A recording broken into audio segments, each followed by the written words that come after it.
I don't hear myself through my headphones. Yes, man. Like, I feel real good about this right now. Pay attention, because you are now listening to Permission to Speak Freely. What up, world? Hey, man, we got a great show today, man. We going to start off with these fresh-ass 3 seasons we got going on right now, man. We going to start off, though, with college football that's going to pop off today. It came a little bit of games last week. I mean, not last week, but yesterday. But we're going to kick it off with today, man, because Ole Miss played today, guys. Mm-hmm. I mean, I know that may not be a big deal for you guys, but it's a pretty big deal for me. Definitely not me. Definitely not a big deal for me. And on top of that, we know Thursday, we kick off the NFL season. I know that has to be a big deal for like everybody, right? Yeah, it has to be. Yeah, still not. Has to still be. Not I know we got some teams out there that's not very good, and we know that. I mean, it happens though, right? Somebody got to get that number 1 pick, right? So it happens, Yeah. But 49ers going to Super Bowl. We already know that. And then we got the Chiefs season, man. Yeah. Wow, the Chiefs season, man. I know it now. We all agree we pumped up for that? Yes, yeah. I'm pumped up for that. Yeah, I'm pumped up. Yeah, I'm pumped yes, up for that. Indeed. Yeah. Yes, indeed. Yeah, man. I'm ready. So how's everything going? So how's everything going with the planning, Damo? I know you running things this year, man. So how's that going? Well, we are running it. I would say I play a major part this year as a, liaison. But I will say that I'm ready, man. I'm not the biggest fan of anything that got to do with meetings. So virtual meetings, in-person meetings, meeting minutes, meetings of the minds, like anything that got to do with meetings, I'm not a fan of, honestly. So the planning period was, for me, honestly, it was a challenge, and I'm actually, I don't say this that much, but I'm a little proud of myself for making it through it, having meetings and stuff like that. I remember when we went through the season, when I went through my first season as a chief, and Angelo was running the season, and he had a time limit to how long people could speak. And I love that. Like, it was like, yo, if you go over 5 minutes, like, you got nothing, of importance to say after 5 minutes. You know what I mean? Like, what's the photography committee going to say after 5 minutes? And I just loved it. And that was something that I implemented early on, in our meetings. And somebody, was happy about that. Like, yo, thanks, bro. Thanks for like putting limits on meetings. I actually had to cut somebody off before. You know what I'm saying? So like, but we had big shots out to Angelo. Yeah. Shout out, bro. But we had like 7, it was like 7-minute time limits. So going through that, worrying about meetings, my biggest issue with meetings, especially chief meetings, be like just, standing in front of a bunch of people or sitting in front of a bunch of people. And it's like sidebars, that happened a lot with like the chiefs meeting, the sidebars. And but that's a personal issue. Like, nobody else got nothing to do with that. So I thought it was going to be a bunch of that, but the way we set up our meetings, it was just easy. Like, it's just straight round robin style. Let's go around the room, figure out who got what. What's your update? Boom, boom, boom. Then, every chief meeting after the meeting, it's still like, it's pretty much another damn meeting. Like a bunch of people like, hey, I got this, I got that, I got this, I got that. So I'm happy that chapter is done. The meeting chapter is done. And I'm super excited. And I'm looking forward to standing in front of having a bunch of, new chiefs stand in front of us and, us be able to give training and kind of usher them into the mess. Because like the paperwork say, we're not screening them, we ushering them in, so I really do appreciate that. What about you, Aaron? No, I'm excited. I want to give you a compliment about your email etiquette. I'm on your email chain, so your emails are always to the point. Thank you, man. I appreciate it, man. Everybody, I appreciate it. It's a very unique skill you have. Well, I'm excited. I like the teaching the creed. That's my favorite part. I like when that came into season a couple years back. I think it really is like pretty good and good conversation. So I'm excited. Yeah. Hey, so, for the listeners, Aaron Paul is a command senior chief. So and you're a part of a bigger regional, kind of like a regional mess where it's a multitude of messes kind of coming together for the season, right? Yeah, I'm down there in the Patuxent River, PAX.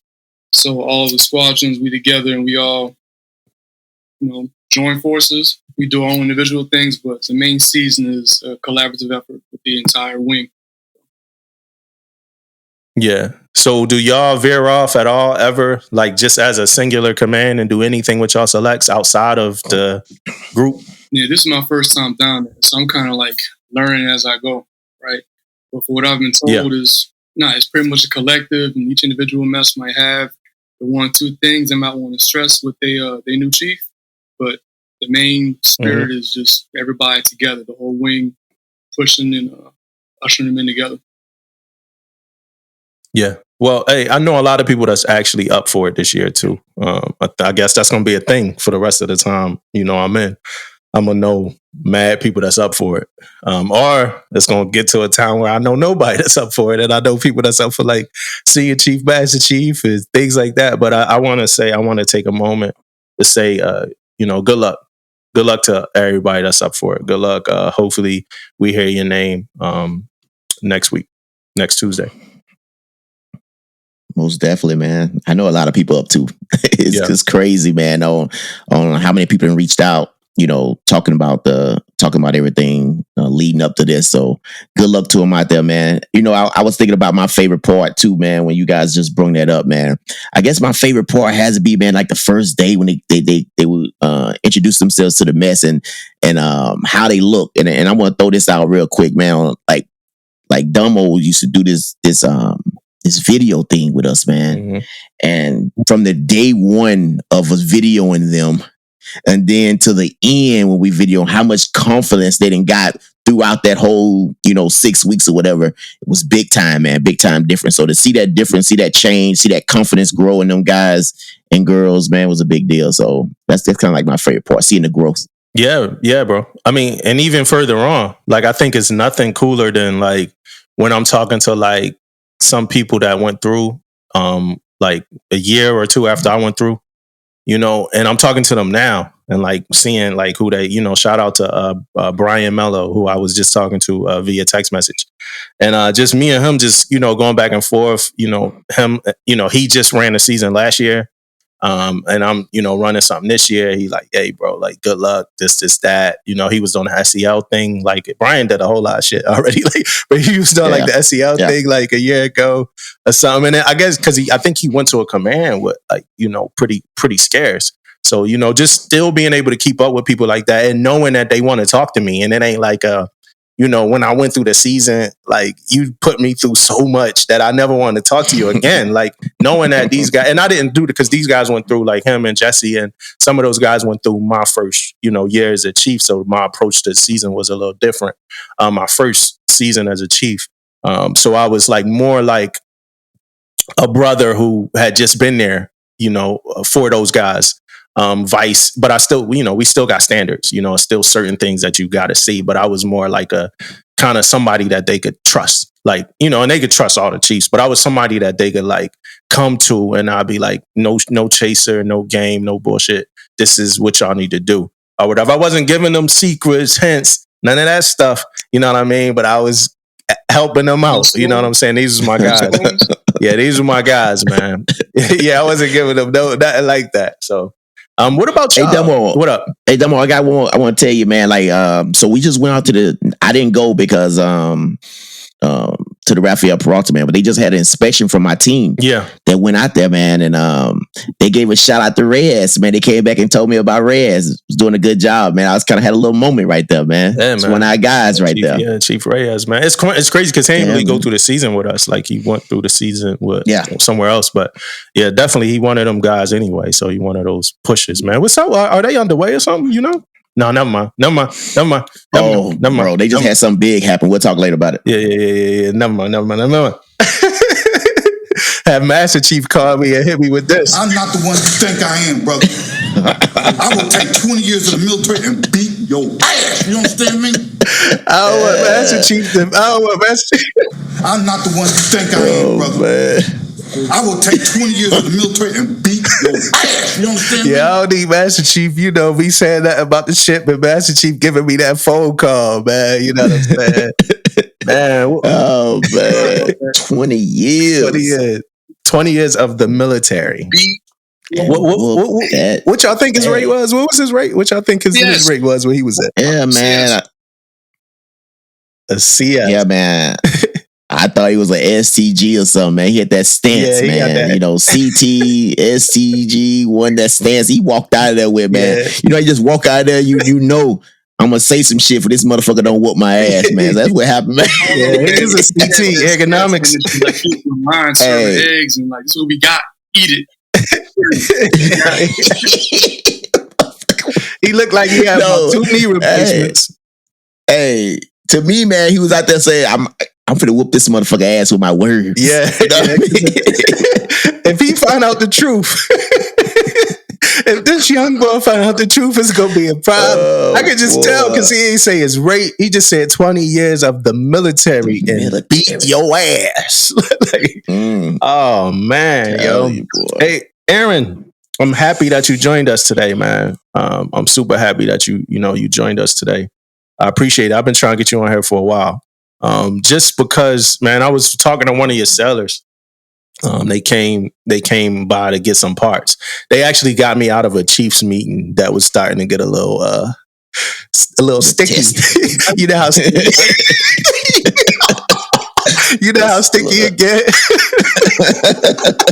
It was starting to get a little sticky, right? Because the season committee, which is my committee, we was asking the mess for some money. You know what I mean?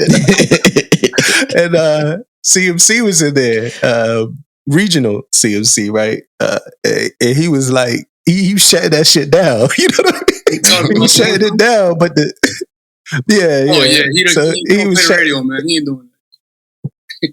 Yeah, he was shutting it down. So the Chiefs Mess president was starting to have a conversation with him. And your guy called me. It was like, yo, I'm here for the parts. And I'm like, hey, y'all, look, I hate to leave right now. Like, I really do.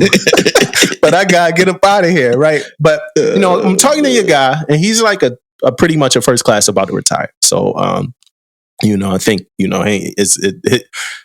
he at the end of his career, and he just want to kind of pay it forward, for like the next generation or whatever like that. And but he told me, he was like, Senior Chief, man, I just love listening to him, man. Like, so much knowledge and stories or whatever. And I'm like, damn, he got all that already? You know what I mean? So, and because you ain't been there that long, right? How long you been there? I just got over 90 days last week. 90 days. The key number, 90 days. So in 3 months, I mean, either he was kissing your ass, he was telling the truth. And I would take it more that he was telling the truth. First class. Yeah. Who wears gold proudly, and he'll tell you what it is. He's not really about it. He's completely reserved, about to go. So he ain't really trying to kiss no butt. So that's for him. Yeah. And that means a lot to me. So I gotta. Yeah, he's a good dude. He was a good dude. I had to hit you up after and make sure I had saved his number on my phone because he's a good dude, and I want to, keep kind of keep in contact with him or whatever like that. So 90 days, huh? Yeah. 90 days, right? So what's that's a place I hope to be at some point, right? So what you got, man? What's your first quarter report? Command Senior Chief. Well, it's gonna be first of all, where you at? So I'm down in I'm at a VX-20 Air Test and Evaluation Squadron 20 down in NAS Patuxent River, NAS PAX. So what we do is we just test all the aircraft, certain platforms, and lure them to the fleet. My report card, you asking for the first 90 days? Yeah. Everybody will say communication. Communication. And it's not saying that we don't communicate, but it's just the timely response of communication. So, you know me, my pet peeve is if someone sends an email, just don't let it float off up in space. You need to get to it. After 2 days, you're trying to ignore somebody and it's time sensitive. So our communication isn't bad, but it could always be better. If you talk to any chief, any first class, any sailor, we got to communicate better. So communication. Yeah. Anything else? I mean, you in that seat, right? Yeah. I mean, another thing too is you think you know everything, you don't know nothing. You know who to talk to, you know an instruction, but you really got to lean on people to run their programs. is not for you to be the coach calling all the plays. You gotta trust your coordinators. I'm talking football references. I'm apologize, right? So, Yeah, I like it. I feel it like this. Yeah. If we running a West Coast offense, I don't care about the run pass ratio. Just make sure we got the philosophy and we scoring seven points. That's it. Hey, I'm gonna talk to y'all to the woman listeners. Tupac cares. Tupac cares, even if nobody else does. You know what I'm saying? Hey, so let's rewind this for a minute, right? Let's go all the way back before the Navy. Where you from? That's an interesting question. I'm glad you brought that up. So I was born in New York, raised in New Orleans, then I finished high school in New York. So I don't have a New Orleans accent because my cousins kind of beat that out of me when I went back home. So yeah. So your time in New York was truncated between time in New Orleans. Yeah. You like that word, Damon? Truncated. That's the word. That's the captain, the CO, right? Trubilla, right? He used to always say that shit. Like he always found a way to like throw truncated into like a speech. You know what I'm saying? He'd be like, yeah, this, but we got this going on. But then we got this, and it's going to be truncated, between this and this. I'm like, what the hell does truncated mean? So I found it out, so I had to use it. Then I felt like this was the best time to use it. So what New Orleans being truncated between time in New York, right? That had to do something for you, like as far as a fan of hip hop, right? Yeah. So when I was down there, this is 90s, this is mid-late 90s. So that's like peak No Limit. That's that's Riding Dirty, UGK, Scarface. So that's like it, right? And also that was like Cash Money when they was like local. So even though No Limit had the notoriety, Cash Money had the city on lock, like how they say. Yeah. So when I go up to my cousins in New York, and that's like 90s, so that's like prime, like first two albums, right? You got Nas, was like It Was Written, that time frame. Yeah. Right? I think DMX is about to come out too, right? Yeah, so late 90s? We DMX the game, 98, we dropped them 2 back to back, yeah.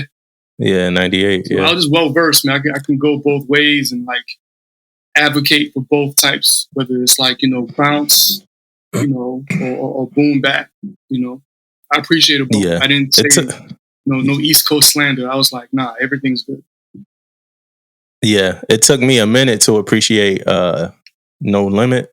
I always like Mac though, Mac, but like Mystical. We at this point we should be saying he who should not be named, but Mystical. Really awesome stuff. Yeah. But his flow, like one of my friends had put me on to like, his flow, his cadence, the way he kind of weave in between, like, this ain't a hip hop pod, so I'm sorry, y'all. We went from sports to hip hop, but like, so it took me a minute to kind of understand the greatness of like that, flow from the South. You know what I mean? But I love like nowadays it's a lot better. It's almost like no kind of regional break. If you hot, you hot. If people like you, they like you. So I think like people like 50 Cent, Kanye, Drake, they kind of broke that up, like as far as like just making a universal like sound, because everybody, like, you could be from Philly, you could be from New Orleans, you could be from Atlanta, like we like Lil Baby, it's like just different artists that like everybody, kind of like. All right, so you being a young kid, New York, New Orleans, back to New York, where'd you join from? New York. So I was living in Long Island. Okay. I was going to Long Island and I was living in Queens, right? And I wanted to be a Marine, but obviously that didn't happen.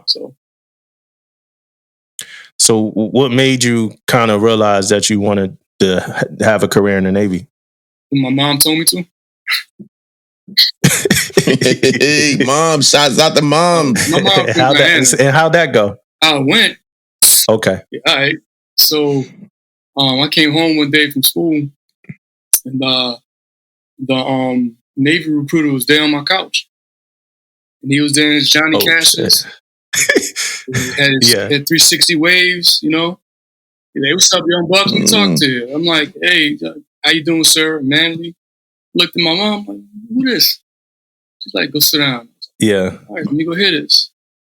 And he started talking. The recruiter was at the crib. He sold me on Australia. He kept talking about Australia. So that and tax-free money. After that, I was good. So I was like, all right, man, sign me up. What did he tell you about Australia? What was the Australia sell? Was it like Big Bug Australia, or was it Australia?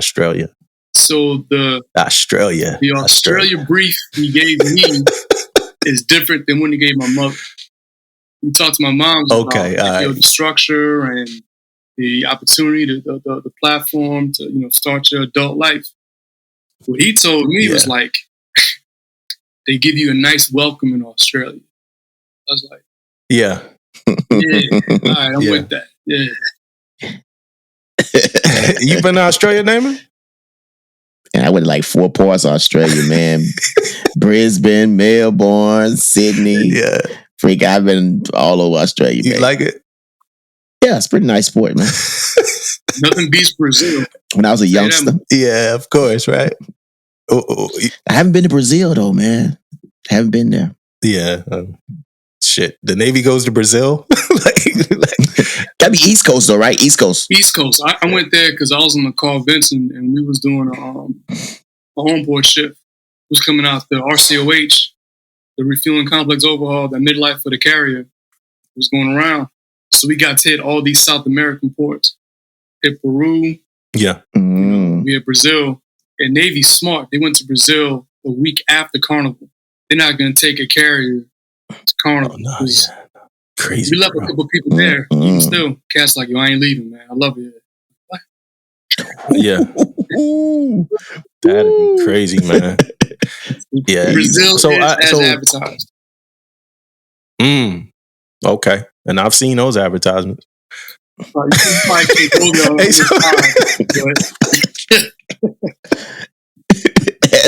See those. She got Jean Grey's psychic abilities. You know what I'm talking about? Yeah, man. So my question for you is this. So mom got the recruiter on the couch, right? When you walk in the house. Is that did you not know what you wanted to do? Did you have any idea what you wanted to do? Were you getting in trouble or anything? Or was that just mom's just making a plan? I wasn't getting in trouble, but I was very intimidated by college because I had a lot of older cousins. I'm an only child from my mom, but I had a lot of older cousins, right? And I had a cousin that went to St. John's. I had another one that went to Grambling, right? And not saying they were struggling, but I mean, when I was told your first year and a half in college, man, it's a struggle. You're trying to figure it out. And that kind of scared me. Mm-hmm. So I think she knew that I needed the safety net or just the structure and the support that the Navy could offer. Plus, like I said, she had me in a sailor suit when I was a baby. I'm going to show you the picture. So she had this plan for me in the Navy from the jump. So did you know you were doing 20 from the day you joined? I almost got out twice. Okay. So, all right, we're going to talk about that. But before we do, I got a question for you. You saw Breaking Bad, right? No, but I know the actor. Aaron Paul, the dude? I guess so. Man, it's there was times I'll get people DM me. And yo, man, I'm a big fan. I'm like, what? I ain't got no official blue check. What are you doing?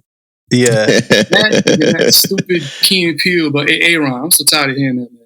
Oh, the Aaron joint? Every Aaron. That's where that started?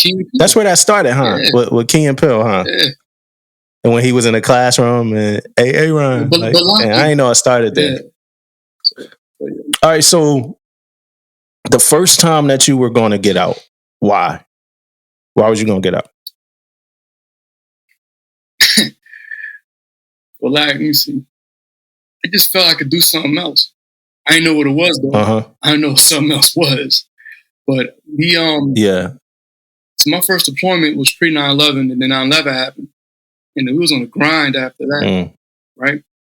And I just got tired of the grind. I want to do something else. I mean, I came in as undesignated airman. I was working at V4 fuels, cross trade to OS, and it was cool. But I just I just thought I could do something else. But then, we were in middle deployment. I was about to get out, and I was like, I'm not about to separate in the middle of deployment, so I put in an extension. So then I extended to give me some more time, and then life happened. Met my wife, had my first child. They're like, hey, well, I mean, you about to rotate for shore duty, you might as well stay in. I was like, all right. Get you with that one. Yeah, that shore duty. I was about to say the shore duty cell. I was going to ask you, was it the shore duty cell? Yeah, you worked hard on sea duty. You need to you need to get your shore duty. That's your that's your payback. That's your time. You know what I'm saying? All right, so the second time you was about to get out, where were you in your career? I had a harder time making first. And I got tired. Like, I knew my job. I was horrible test taking. And as an OS, if you're not on certain platforms, there's certain things you don't do. So you can read it, but you got to do it. So I was having a hard time making first. And then I didn't want to be away from my daughter. I had one child. I had 3 kids, but I only had my daughter at that time. And I didn't want to be away from her. So that really weighed on me pretty heavy. Like, I don't want to be away from her. Because I was on shore, and I was like... What year was this? What year of your career was this? Like, what year? Like, year 10, year 11? Year 7. Second time I went, I got year 7. In the middle of shore duty. That wasn't bad. That wasn't bad in those times, though. 7 years and trying to make first. When you take... Right. It was right during that time, though. It was that time, 7, 8, you start...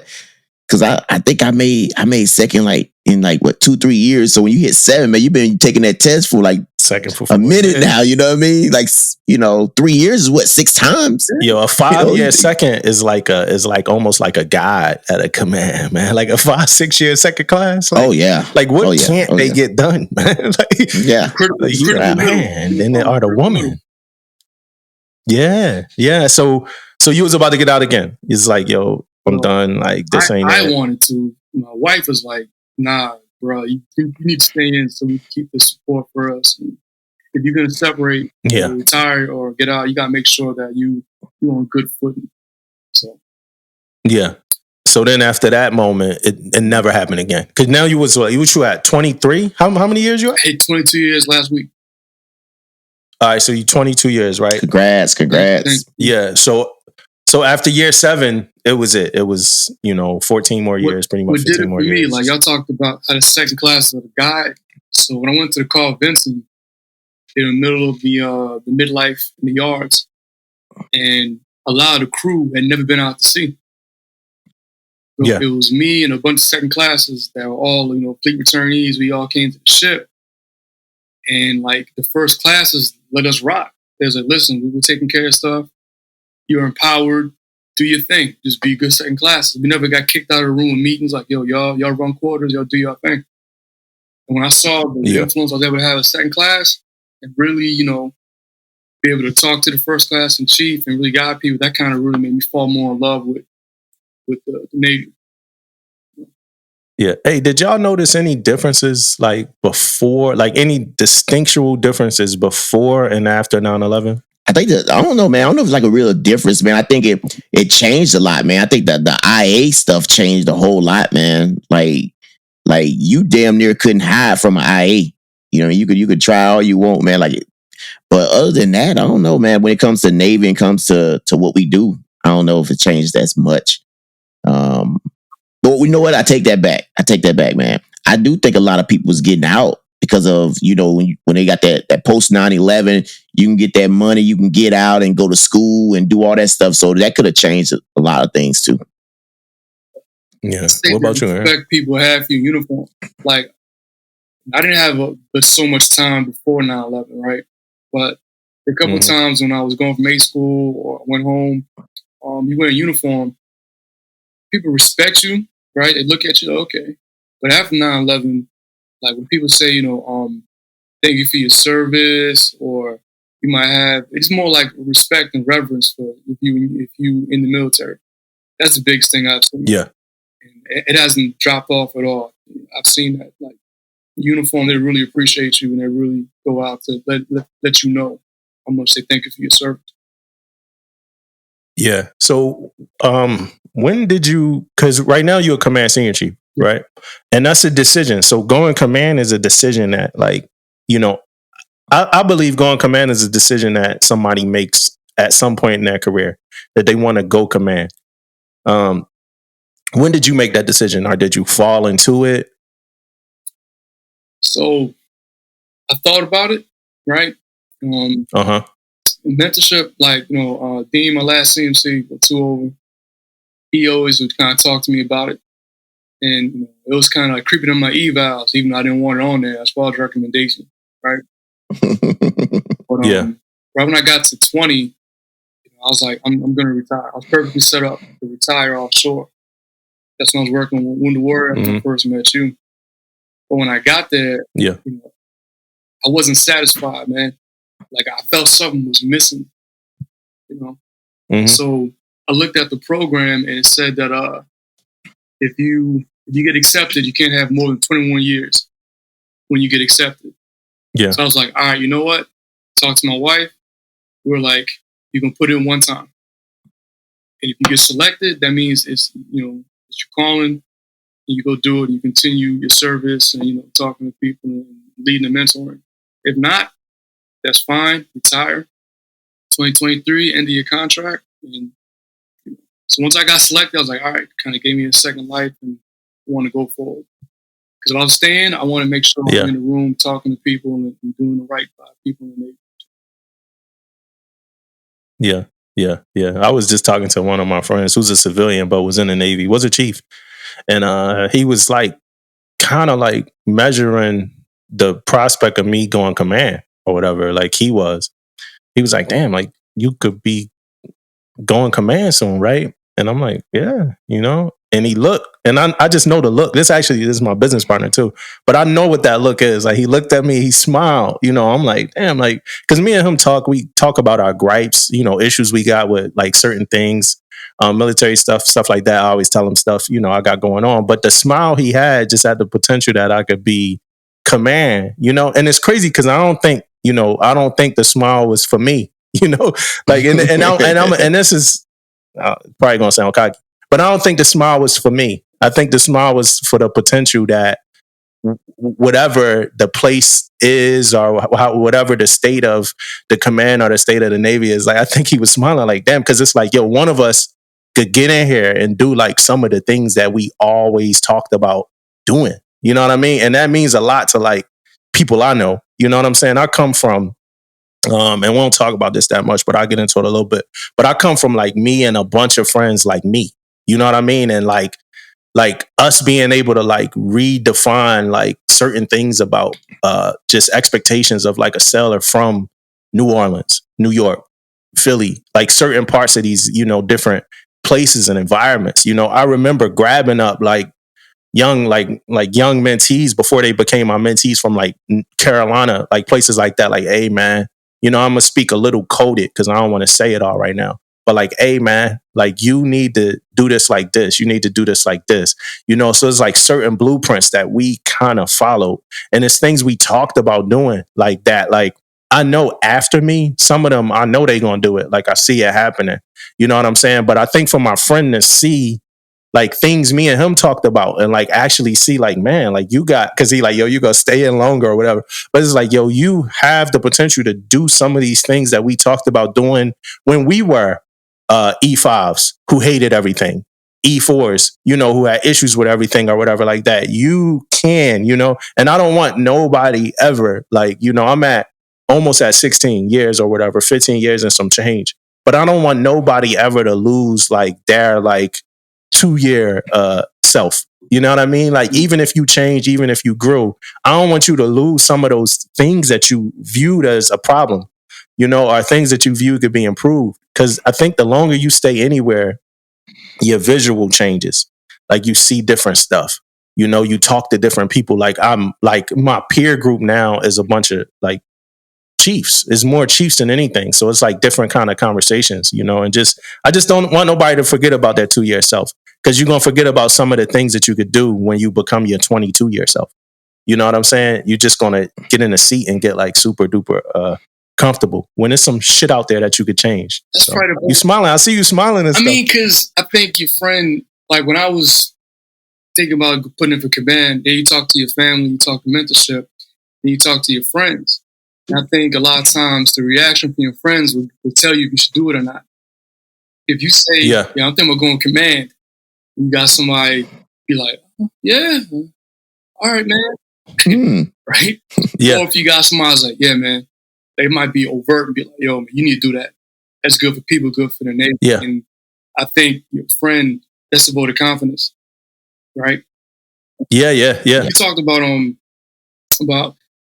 your peer group, you're always up here. Well, you different. Y'all different because you guys make a concentrated effort to be relevant. You're not just staying in your little group. You're supposed to be on deck plates, right? Like I'm a big fan of pod. I listen to episodes.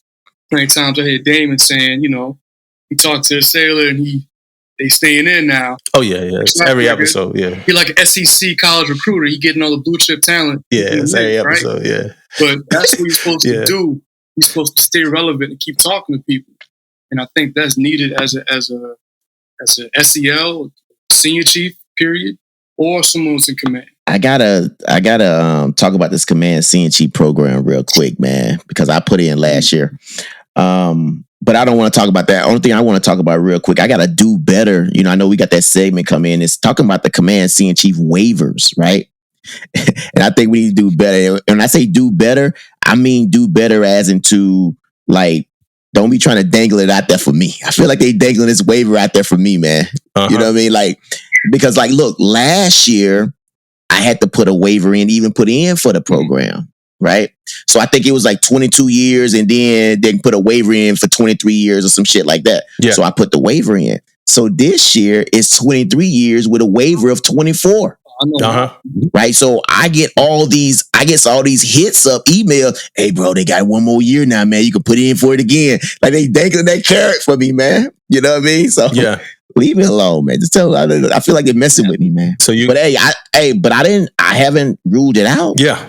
You know what I mean? Because I like standing in front of Sailor. I like talking to him. I like, seeing him do better and all this type of stuff. So I haven't ruled it all the way out. But we'll see what happens. Yeah, my do better. You put in. Shoot the shot. You miss those shots you don't take. Just put it in. Mm-hmm. That way, when you retire, you're not like, you know what, man? Yeah. I probably could have picked up. I should have put that shit in. Yeah. You just go, man. That's what I say. Yeah. But I never want to have anything. So. Yep. Yeah. My do better is it's I'm gonna read it. I wrote it down. Keep your toes out of your mouth. Going viral is not that intriguing. You know what I'm saying? So that's my do better. I don't got much on it, but I did see a video of a sailor in uniform stick her toes in her mouth on TikTok, man. Too, man. What the fuck? You know what I'm saying? Going viral is not that damn intriguing. Like, you know what I mean? Especially for that. You got to be careful what you go viral for. You know what I mean? And that ain't it. That's not a talent. That's not a skill. That's not something admirable. Like, you don't want to have to keep doing that. You know what I'm saying? You don't want to have to go on a late show and do that. Like, you know what I mean? So just keep your toes out your mouth. And just on top of that too, like just going viral, just, we get a lot of sellers go viral. People in the Navy, they got TikToks now, Instagrams and all that stuff, man. And just, some of that stuff, I don't want to sound like nobody dad, so I won't. But sticking your toe in your damn mouth, that's the limit. You know what I mean? Like, chill out. You know what I mean? That ain't it. You know what I mean? And just watch what you do. And that's for everybody, really, not just military people. Like, this whole viral bug for people is like, you got people doing shit to their children. You know what I mean? Like, to go viral. You know what I mean? Like, it ain't worth it. You know what I mean? A lot of the people that just went viral off of things like that, I don't even know where they are anymore. You know what I mean? Like a lot of people that just went viral off of crazy stuff, I don't know where they are. I don't know where Sharkeisha is. I don't know where. There's a couple people like Sharkeisha was the girl that she got into a fight, man, with this girl. They was like, stop Sharkeisha. Like she did like this Mortal Kombat kick to the girl. Like it's bad. It's like it's a bad thing or whatever. But like, who knows where she is? But it's a lot of people Lil Terrio, remember Lil Terrio? Like this is like early days of going viral. Like he was like, you know, the little dude. But like, yeah, like it ain't, trust me. Like I remember the Patty Pie dude. Remember he went viral for a little bit. He ate the Patty LaBelle pie. He went viral. He like kind of like got a little bit of fame, but like where the hell is he now? You know what I'm saying? So it ain't, you know, I don't think it's worth all that. But what about you, Aaron? You got anything that like, so we do a do better segment. You know, I know you're familiar with it, you know, but we do a do better segment about anything military, Navy related, a thing that we could do better. Check and respond to your damn emails. That's my do better. Yeah. Don't say you didn't get the email. You off for blood about these emails. I am. He out for blood about these. He out for I'm not the one you think I am, brother. I will take 20 years of the military and beat your ass. You understand me? I'm about to sound like a mad rap about it, man. That's me. That same energy. Like, yeah. People say, like, I'm not going to call you all the time. If I text you, all right, here's my thing, right? I don't feel anyone is owed an immediate response. People, they driving, they got things going on, family, protect your peace, you know, get things when you can, right? But if someone's contacting you it's for a reason. Ain't trying to like hook up for fantasy football or no, it's time sensitive. Like, hey man, Kim, my sailor ain't been paid in a minute. Right? Yeah. What else? Hey, the travel claim ain't straight. Or hey, they picked up the rate. What's up with their transfer? I'm contacting you. It's for a reason. People need answers. I understand everyone is like stretched, man is short, but just sometimes just saying, we got it, we see it, this is what we've done. And just answer it. Because if you don't answer your phone call, you don't answer the text, you don't answer the email, you got time. You got people who go sit in the toilet till they feet numb, scrolling on TikToks. You got time to answer your email. So that's kind of gets me. Especially in the COVID world where sometimes you can't be in person to go follow up in person and talk to someone. Just say, hey, we're busy, or just say something. Don't say you didn't get the email. That hurts. Yeah, I just got it, man. Like maybe a couple weeks ago, maybe close to a month, man. Master Chief got on me about the email deal, man. Like, so I had to tell this story, man. When we talk about emails, man, it's like, so I don't have but like I have one first class, right? That work with us. There's a lot of us, but we're senior command, right? So Master Chief sent out his email, like the SCL, he sent his email out and said, hey, he needs some names for ASF. Yeah. Right? You know, ain't nobody really responding to the ASF thing. Ain't nobody trying to give up no sailors, man, right? But I don't have but one, and she, you know, had a baby not too long ago. So I know she's not a candidate, right? Yeah. So I don't respond to the email. So of course, no one really responds to the email. So he didn't hit everybody up and say, hey, I'm having a meeting. So he want this meeting, man. So he get us all in there. Yeah. Right? He got like 40 days on this list, man. Right? 40 days on this. He going down it. And then he sees two sailors on there that says me. So my end code N44. So he named one of my first classes out, and before he named, like he said, well, the other end code we got is N44. Yeah. And he looks at me. He says, hey, N44, do you got anybody? Because you didn't respond to my email either. That's how he responded to me, man.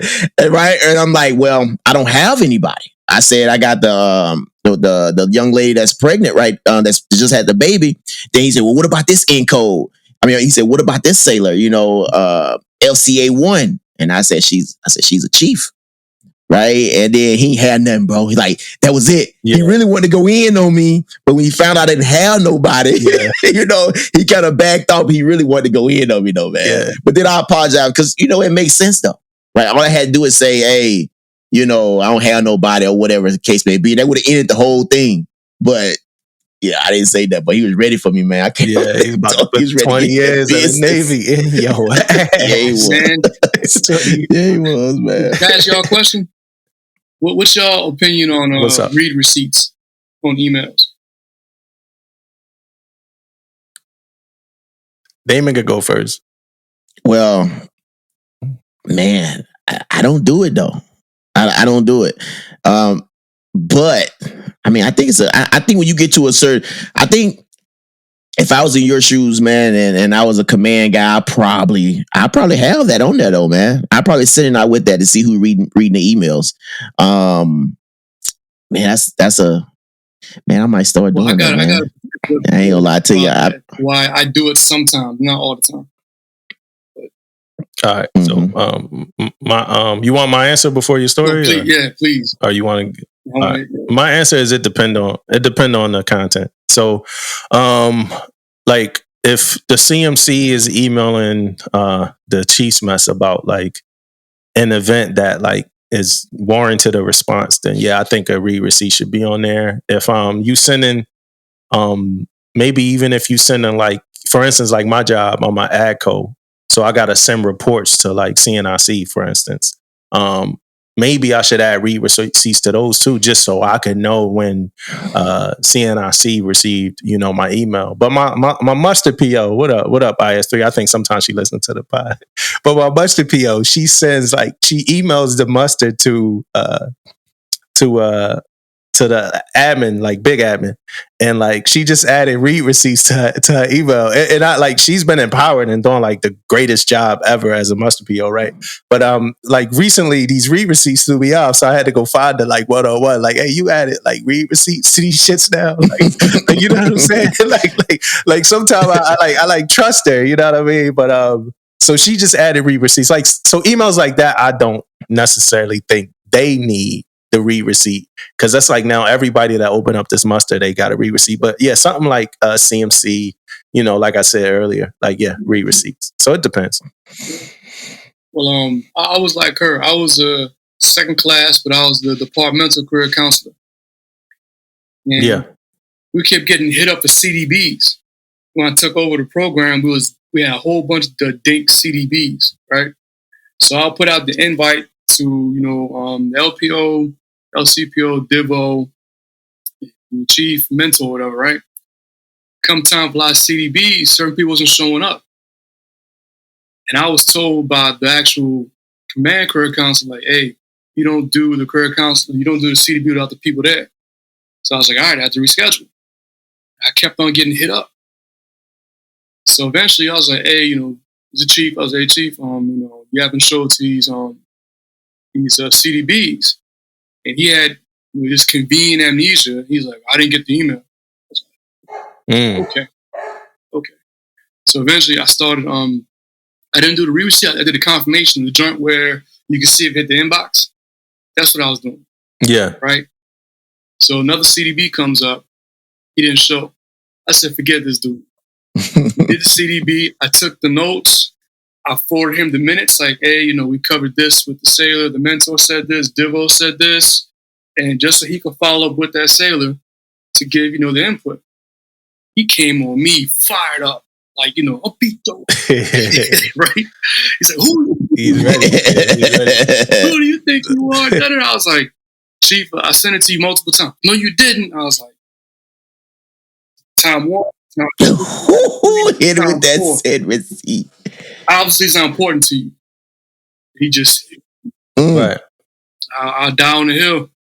So I believe I use it as needed.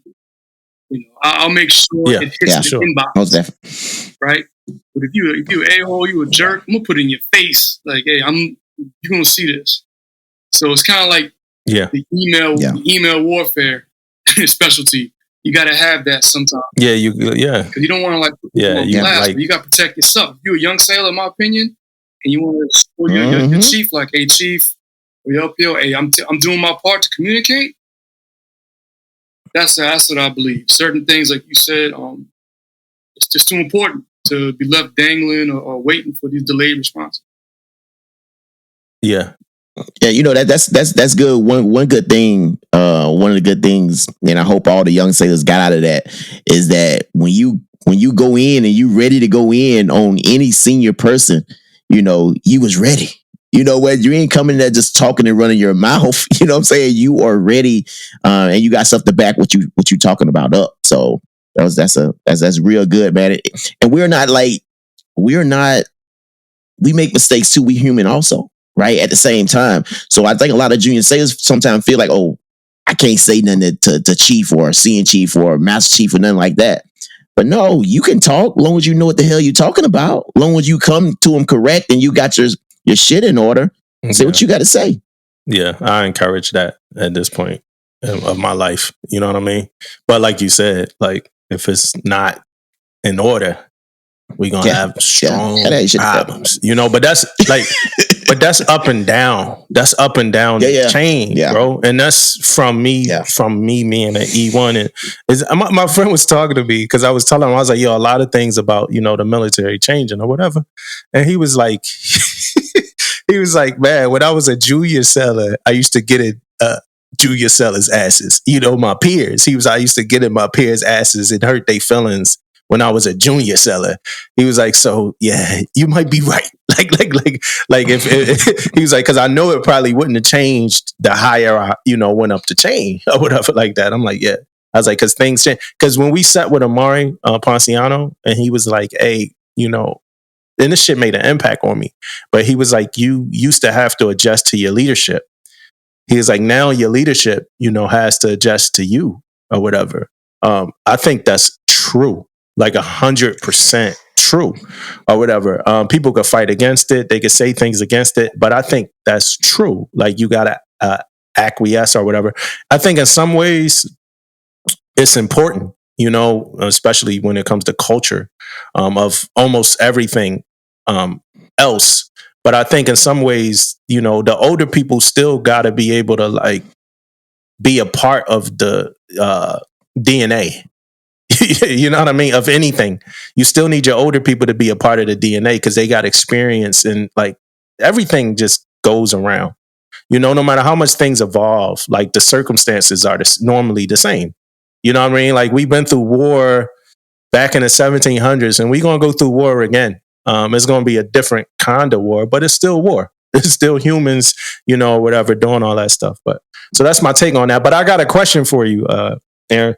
Can you give me a non-incriminating regret? I say a non-incriminating regret because a lot of people get on podcasts, man, and they they think they're gonna get arrested for everything they say or whatever like that, and they just become like a shell of who they really are or whatever like that. So can you give me a regret of yours, a Navy regret, like some shit you did in the Navy that you identified to either be wrong or that you identified to either be against your moral code or whatever that you regret, as long as it doesn't incriminate you? I'll own it. So I was CFL, and this guy, like I said, he retired now, right? Mm-hmm. So we're doing. This is when you had to do the touch your toes or whatever it is. That part of the PRT. Yeah. Right? Sit and reach, whatever.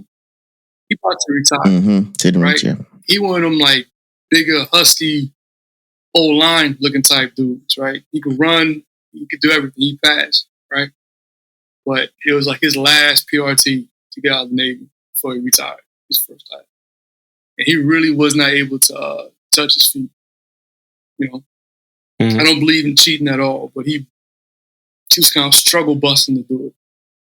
And I was kind of like, I kind of turned a blind eye to it. So I kind of, it's wrong. I don't know. I was thinking about his family and kids, his retirement and all this. I shouldn't have thought about that. Maybe it's a pressure of me being a younger sailor. I kind of caved to that. Yeah. So, I mean, yeah. I think that's one off the top of my head. I always think about it. I think that happens. So, like, when I was a ACFL, it was somebody doing push-ups. And, after you see them doing it wrong the first time, you're supposed to, like, shut it down. You know what I mean? So, that's true, right? Both of y'all got experience with CFL. That's true, right? First time, shut it down, right? You get the one warning, right? Hey, you get two. You get the demo, right? Demonstration. I tell you one time. Yeah. And after that, like, that's it. Yeah. Yeah. Yeah. So it was somebody, and I don't remember the story. It's a vague memory of the story, but it was somebody who I had to stop from doing push-ups because it was bad, and this was when I was at like my peak health, physical everything, and I cared so much about it. I weighed like 270. I went down to 180. Like all I cared about was like health and the integrity of the process. And I remember this dude, man, he just was doing these things ridiculous. But he was already like one of those sellers at the command that was like, I'm talking junior seller type shit. So he was one of those sellers at a command that was like, didn't really sit at like the cool table. Do y'all understand what I'm saying when I say that? Yeah. All right, okay. I'm just trying to... Yeah, like he wasn't popular. Yeah, they ain't really sit at the cool table. And I kind of did, I guess. But and I remember watching him do these push-ups, man. And I'm like, man, I'm gonna have to like... And, you know, I went over and I gave him the warning. I'm like, yo, man, you're gonna have to tighten up. You know what I mean? And these drinks was bad. I wish I had a video, right? You know, and then somebody else, you know, looked at him, still doing it wrong, then looked at me. Looked at him again, one of the like more senior ACFLs or CFLs. I went over to him. I'm like, hey man, you know, this guy, we gotta shut this down or whatever. And I remember him, but I might have like allowed him to do it for too long already. I think like I should have probably been shut him down. And I kind of regretted that because he tried to fight it. Like, hey, they should have, if that was a problem, they should have been stopped me, you know. And then it's like, you know, me arguing for real now. Like now we on some like, let's take, you know, yo, let's take these uniforms off. Like, you know what I'm saying? Like, so come alongside, man. Let me educate you. Yeah. It got to that point. Like, hey, man, like you wasn't doing none of your push-ups, right? Like, you know, it's like, well, y'all should have been stopping me type, you know. And we wound up squaring it away, but you know, that was that one session was a failure. And then he redid it, right? And this probably where it's real bad because when he redid it, his push-ups wasn't that much better. They wasn't like perfect form push-ups. They still wasn't that much better. But I can honestly say that I don't think a lot of people do the push-ups in a perfect form. I don't know if that's groundbreaking or a hot take. Like, I don't think a lot of people do this shit. It ain't groundbreaking, but I mean... Used to be RDC. I seen the worst. You see the butt ups. You see the ass ups. I call them headbangers, boy. That be killing me, boy. Neck should be hurting. You supposed to go 90. You was 90, right? 90 degrees, right? 90 down. 90. You don't have to lock out, but you know, better be 90 though. At least 90. It ain't a lot of people who bodies. What's that torso? What's that area? Your torso area? It ain't a lot of people who bodies going down 90, bro. You got people. Hey, bro. Hey, I know. I remember the days, man, where like you did your push-ups and all the guys who struggle with the push-ups, man, used to wear the big jackets or wear the big sweaters, man. So you can't tell how far they going down, man. Like what they, I was like, these guys. Man. Yeah. But I got a CFL story, man. I got a CFL story where I kind of regret a little bit too. I know we ain't talking about CFL stuff, man, but I had this guy, man, when I was doing the CFL. And they had the same last name. And one of my ACFLs, you know, did, and I never did it like that. I always like manually, you know, put all my stuff in. But I let this guy put everything in. And he did on the Excel. You know how you do on the Excel and upload it? Mm-hmm. So they uploaded it into Prims, and he had the same last name. And the dude fell. And he had been in like 19 years. But the thing about it was, man, that it didn't get caught when they closed the season out. No one thought about it. He failed, right? That was the thing about it. And he wasn't like in great shape. So it's a possibility he could have failed. Yeah. You know what I mean? And then like I looked at it, it was like, okay, he failed. But you know, yeah. So it jacked him out. He had been in for a minute, man. So I'm jumping through hula hoops to get this fixed. So I'm calling, you know, Tennessee, calling these people. And of course, Tennessee pisses me off because they thought I was lying. They thought I was trying to hook a sailor up. Yeah. All this type of stuff. So I send all the paperwork. I send all this stuff. But the part that I regret, man, that I look back on it, because this guy had been in for a long time and he was coming to see me like every day. Yeah. Right. And now he knocked on my door one day and I wasn't doing too well, man. I gave him the business, man. Like, don't business, dude. And I regret that, man, because we talking about a cat that been here like 19 years, man. You know, that's meant something to him and his family. Yeah. And I still gave it to him, man. And I remember apologizing probably like 2-3 months later, man. I remember like going back and apologizing to him, man, because I really like gave it to him, man. Yeah. And then, hey, I regret doing that, dude. That's fucked up, man. Old ass man. But you never talk to me about the damn sports man. Did you? Dude, he was coming knock on my door every day, man. Every day he was coming to see me, man, about this, man. And I told him the same answer, man. I sent it to Tennessee, man. I sent it to them, man. They don't give me a response and blah, blah. Yeah, man. Yeah. You had to give it to, you had to look down the P-way. You did the little look down the P-way first to make sure the coast was clear before you got his ass. Yeah, man. I gave him the business too. Said, I ended up getting called in the CMC office about that, man. CMC ended up calling me to the office about that, man. Yeah, man. Oh shit, man. What he told on you? Crazy. Well, I don't know if he told, who told, I don't know, but I ended up getting called, man, about it. And actually, man, while you bullshit, CMC the one that actually made it happen for him, man. Like he called the CMC there, and then that's when the shit started rolling. CMC had to dude, I'm hitting it. CMC had to I was hitting the dude up. Dude hit me and the dude in Tennessee going back and forth, bro. He thought I was really trying to hook this dude up or something. Yeah. You know what I mean? So we going back and forth, blah, blah. And then CMC called and it's just phone calls or on emails? On email. Me and him going back and forth on emails. Yeah. Because I sent them the paperwork. I would have been like, yo. Yeah, so CMC made that phone call, bro, and the wheels started rolling then. Hey, I got a question for y'all. Something I want to talk about before we get into the hero of the week is I was somewhere and I saw like a meme about like DRB, and it had to do with like just a bunch of like chiefs who just fucked up in their like career, like standing in like you having to stand in front of a bunch of those chiefs as they tell you that you wrong for like doing something that they did. Like, 6 years ago or whatever like that. And I realized that a lot of young sailors, like, that's how they look at DRB. Like, it's like, what am I doing here? You know what I mean? Amongst these, like, degenerates or whatever like that, right? So my question for y'all is, like, how do we approach that thought? Like, what's y'all thought on that, like, DRB? And how do y'all approach DRB? I approach DRB as a process, man, and this is and we are part of that process. Them coming in there, we talking to them, we trying to. This ain't about like all the time, man. We think and people thinking that okay, we got DRB, we're gonna come in there and like yell, and sometimes it goes down that rabbit hole sometimes, but that's really not the point of it though.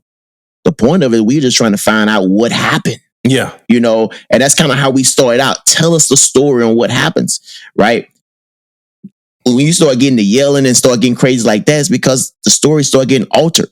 You know what I mean? Yeah. And things like that. Then we going down different directions, but that's not the point. You know what I mean? The point is not us going in there. And like I said before, we all human. We all possibly made mistakes in our naval career, but that's not going to say we're not going to have DRB now. You know what I'm saying? Like, it's part of the process and we going through it, man. So you're right though. That is a picture that is painted. It's like a lot of chiefs in there yelling at sailors and all that stuff. A lot of times it may not even be that much yelling going on. Yeah. You know what I mean? It's just a process. Yeah. What about you, Aaron? I think DRB is the best thing, but it's not used properly. Uh-huh. When you talk about everyone in that room has been to mass before, or been through some type of stuff. So I think if you go in there and you just leverage that, like, hey, listen, like Damon said, hey, we're here just to say, what's your side? Before you go see the man or the woman, what can you tell us informally? This is what happened. This is what you got going on. That might affect your decision making, right? Just talk. We're not here to yell at you. Now, if you come with some nonsense, it's kind of like, I'm not saying dad, but it's kind of the community, I call chiefs village elders. Yeah. The community is like, yo, man, you know better than that. Don't lie to us. This is the time for you to say what it is so we can actually forward that up. We can use our voice, our relationships to maybe not sway the XO or CO, but just to give them the gray area that's not represented on paper on the report sheet. Yeah. So I think it's great if we just say, we're here to hear your side, to know what it is, and we've been here before. We could talk you through it. We're not here infallible. Yeah. This is the time for you to really come clean before it goes to getting ready and all. Yeah. So it's good when it's actually used as intended. Yeah, I look at DRB like more jury than judge. Like a jury is supposed to be a group of your peers, right? So like you can't like, do I really want to be judged by the angels? like, you know what I'm saying? Do I really want to be judged by the perfect beings? Like the people that never did shit, you know, do I really want them to judge me? Because I feel like anything I did, you know, yeah, he turned around the corner and he said some profanity. Like, oh man, he did. Like, it's over. Like, you know what I mean? So me personally, like, you know, I would definitely prefer to be judged by judged amongst people that made the same mistakes I did or made some of the same bad decisions that I made. However, now on the other side of the room are the Chiefs. And I'll tell y'all, man, I don't ever sit in any room with a mask on or a face on or like different than who I am. I've never done that. You know, I've had different moods. You know, I might have had a different mood one day or, you know, another day. But outside of that, I'm always me. Like in the military, out the military with my family, like anywhere I go, I'm me. You know what I mean? So when we do DRB, for instance, like it's not like, yo, I have to like yell. You know, like I got it like it's a stat sheet. Like, you know, I got like 3 yells, I got 4 tears, and I got 6 confessions. You know what I mean? Like that's not me. Like that's one liner. Yeah. Like I think the most emotional I got at a DRB was a real moment of like watching young sailors who come from the inner city make dumbass mistakes, you know? And I remember just being like, yo, man, like take advantage of like your youth, you know? And I was saying that as like the older like statesman who like made some mistakes as well and wish that somebody would have told me this. Like, yo, you have a whole career ahead of you. Like you could be saving money. I think it had to do with like money, stuff like that. Like it's so much more you could do.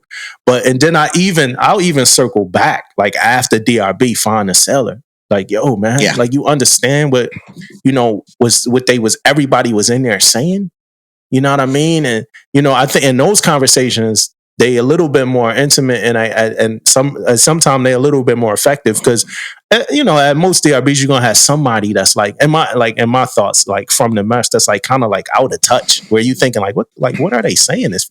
Like, why are they asking this question? Like, I remember I was at a DRB one time and somebody was asking some question about like somebody's mom, you know, and they had to like we had to pause that.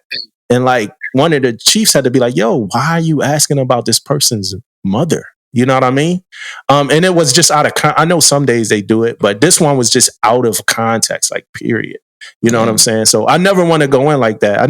It looked like you got something, Aaron. No, I was going to say, I think the biggest thing is who are the people in the room, the voices in the room. Mm-hmm. You know, we're talking about chief season, right? One of my biggest takeaways from my first month as a chief was when I actually sat in and saw a DRB. And I saw how it was effective because the CMC, he said, all right, I want this person here, this person here. He really was very strategic who he had sitting DRB. And he set the tone. He's like, this is not here for no freaking theatrics. We ain't telling anybody to cry. We're here to do this. Mm-hmm. And if you do that, I'm kicking your ass out, period. Non-negotiable. And I kind of saw a way to gauge how much a command trusts the Chiefs mess or how effective Chiefs mess is ask them about DRB. What are your thoughts on DRB? And they got on my ass, man, but I could tell they cared and I had it coming. Yeah. Yeah. Vice, man, they over here throwing stones, man. You over here booed up with E3. Who are you to tell me something? Mm-hmm. Waste my time. I don't care. Right. Right. So I think it really is about the people in the room being in touch. Last thing I say about voices, I was in the DRB called Two Sailors Kissing, right? The dude came out there, he said, this guy's a freaking predator. Now I was a senior at the time, sitting in the DRB. See, I made a face. CMC saw me. He's like, hey, hold up. Hey, MA1, take him out. I was like, what you got, Aaron? I was like, you threw around the word predator. Do you know what a predator is? That's not a predator. These are two sailors that just got caught in the moment. They're around each other. You gonna say that's a predator? You put the label predator on somebody. Right. that's like that's a whole nother ball game there, man. Yeah. Especially now, right? So you really got to measure your words, especially from who it's coming from. Yeah. Right. So I think, knowing who's in the room to really kind of keep it sane and relevant, like you said before. Yeah. Yeah. And I think for a lot of the younger chiefs too, man, learn, man. Listen, sometimes you got to sit back and learn, man. You got some of the ghosts that's inside the mess, man. They know what they doing up in there, man. Like they know how to ask these questions and they know what they trying to get to. And I remember learning from, like, even on my last command when I first got there, man, we had some go-getters, some hard hitters, man. And I used to sit back and just watch these guys work, man. Mm-hmm. You know what I mean? Watch them work and man, I learned so much from those guys, man. And the other, I got this DRB story, man, what threw me off in one of my, and I was cheering a DRB, man, and it threw me off so much, man. It almost made me I was rethinking at the same time as I'm talking, about this. And one of the sailors told me as I'm cheering it, like the only reason she was there because of her sexuality. And that threw me off so bad, man. Mm-hmm. When this ain't had nothing to do with it. You know what I'm saying? When it didn't, and if it had something to do with that, I would have, I'd be like, okay, whatever, right? But this case didn't have nothing to do with that. So it kind of threw me for a loop, man, for real. Like even afterwards, I remember going to my little office thinking about that statement, man. It kind of threw me off that bad because, and then I think it threw me off because a lot of sailors come talk to me, yeah, right, when I'm on the ship. I'm one of those guys that people knock on my door all the time. People say, "Senior, what about this? Chief, what about this? Blah blah." But somebody throw that statement out there, at me, and I'm like, "What? I'm freaking the biggest freaking advocate for anything like that." You know what I mean? So it kind of threw me off a lot, man. I was taken back by that, man. Yeah, that sound like them chiefs that was having sex with the junior sailors on that one ship and got caught, and they was like, "Yeah, y'all, going at us like this because we black."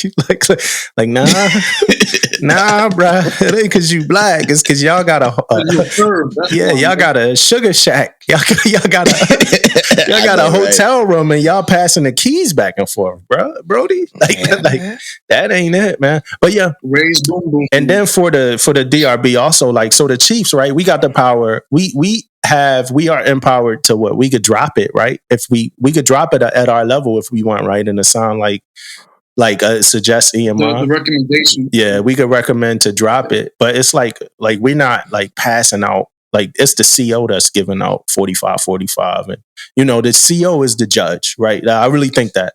And if you compare it, the CO is the judge, and with the help of a lot of other entities too. A lot of sellers probably don't even really know that. The CO has the power to make the decision and does, but the CO get a lot of information from legal, black and white, other commanding officer peers, maybe their boss, and other things before they make those decisions. And it's always hard. I've always, being a semio, I had to sit in at a bunch of captain's masses, and I've always sat in with the CO before, the seller came in, whether it be a seller having to get administratively separated or 45 or the whole, the big half months, 45 restrict, and they are never excited to do it. They never looking forward to that shit. It's never easy for them.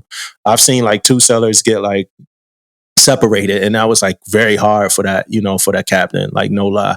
But yeah, so I look at the mess, we the jury, we have done this shit, but I think we got to act like it. We got to act like we've done it. We got to strip down some of our mystique at times too. You know what I mean? And let people know who we really are, especially in these times. That might not have been a thing during World War II or whatever, or even some other stuff, Battle of Midway, all that stuff. That might not have been a thing in those days. Chiefs could have been a group of people that nobody knows. They just come in, don't work. I remember joining the Navy and people that have been in longer than me, yeah, I never saw my chief. And I know y'all been through that. I've been through it, but I'm glad it's not that way no more. Yeah. Yeah. When my chief, I seen my chief. We did quarters. He was around, but necessarily training me, teaching me, and all that stuff. No, he wasn't doing none of that. I had first classes that was legit. You know what I mean? Yeah. It was the real deal. No, but what I'm saying is, I know that the first classes or your chiefs or whatever in those times probably told you that when I was a young seller, I never saw my chief. That's what I mean. Yeah. Oh yeah. Most definitely, man. Yeah, not as much, you not seeing your chief or whatever like that. Yeah. But how was the relationship? Like what you were saying, because I'm sorry to have had cut you off, but how was the relationship like with your chief in what the early 90s, early man. 90s? My first chief band. Yeah. The early late 90s. Late 90s. Early 2000s, man. Yeah, how was the relationship? Not that old. I'm not that old. Early 90s, man. Late 90s. He was he either did real good or you messed up real bad. Yeah. That's the only time you saw your chief before. Yeah. Whereas I think now it's more of a common thing. Quarters, hey, what's going on, chief? Hey, you a Cowboys fan? Your team trash. You kind of like poking the bear, right? But you kind of, you fall back. You kind of know how to turn it on, turn it off. But a chief should not be this mythical creature that you only, you got to be approachable. History of a chief is the chief first-class petty officer. They're the ones that had all the knowledge and then they passed on. So you should not be this unreachable person. You got your first classes, your second classes, they're running stuff, they're taking care of it, right? And then talk to your chief. But it shouldn't be someone you only see like once a month or once a quarter. Yeah. And I think that's the reason why we got all these we put all these other things in place like 365 and 360. All that stuff got started getting put in place because we didn't see our chiefs. Well, I guess they didn't see their chiefs way back in the day or whatever. So it could be more visual, be around more and teach more and train more and all that type of stuff. So I'm assuming a lot of the stuff that we put in place now is because of that. Yeah. Our hero of the week is a chief. I think it's more for us too to keep us relevant. What'd you say? Most definitely. I think the real strength of 360 and ELD and everything is, we're putting out our knowledge, but we got to stay relevant. We got to know what's going on. Like when you get up here, you're not getting ground level truth as much. Yeah, no, you don't. So I think it's even more so important for the senior person to be relevant. Yeah, and that's why chiefs need to go to trainers and like learn so they can sit in those rooms with a bunch of sellers that they don't know and like hear things that they probably wouldn't hear. That's the one thing about those courses that I like, the ELDs, is like you get to hear things that you probably wouldn't hear from the people in your division or just walking around, the ship, depending on who you are or whatever like that. So I do like that. But our hero of the week is a chief, right? Yeah, man. Hero of the week, man. Since it's we talking about seasons and we know the chief season's coming up, so our hero of the week is Edward C. Byers Jr. He was in the war on terrorism. He was medal on an action date was from December 8th through the 9th on 2012. So let me get right into it, man, and read his citation. For conspiracy, his gallantry and intrepidity at the risk of his life above and beyond the call of duty as a hostage rescue force team member in Afghanistan in support of Operation Enduring Freedom from 8th to the 9th of December 2012. As the rescue force approached the target building, an enemy sentry detected them and darted inside to alert his fellow captors. The sentry quickly emerged and the lead assaulter attempted to neutralize him. Chief Byers with team sprinted to the door of the target building. As a primary breacher, Chief Byers stood in the doorway, fully exposed to the enemy fire while ripping down 6 layers of heavy blanketed fastening to the inside ceiling and walls to clear a path for the rescue force.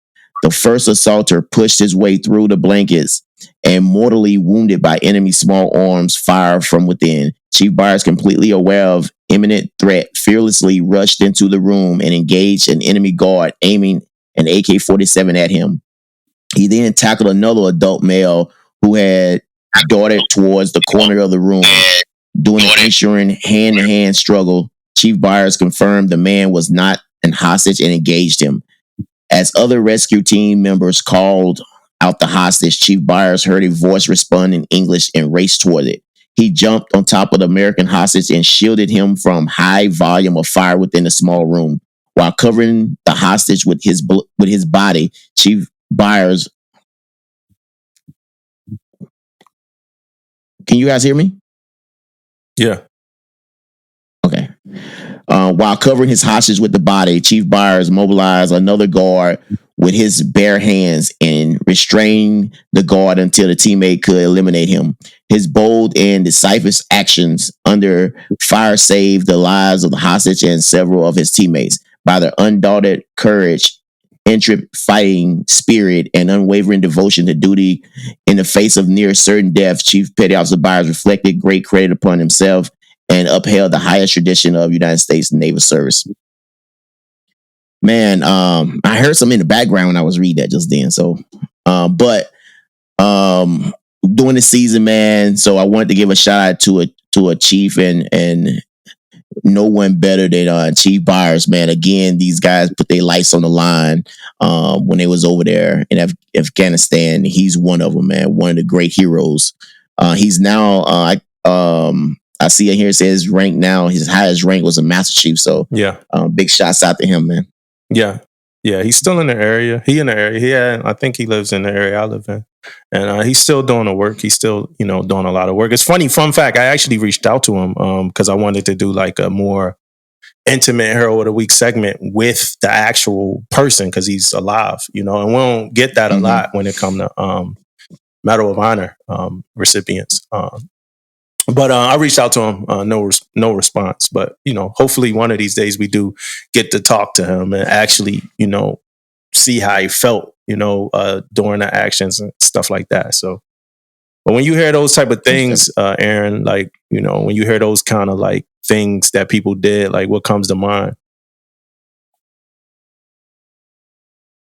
It's kind of like a reality check, and it's not a history story. That's someone's lived experience. That's someone's that's living and breathing.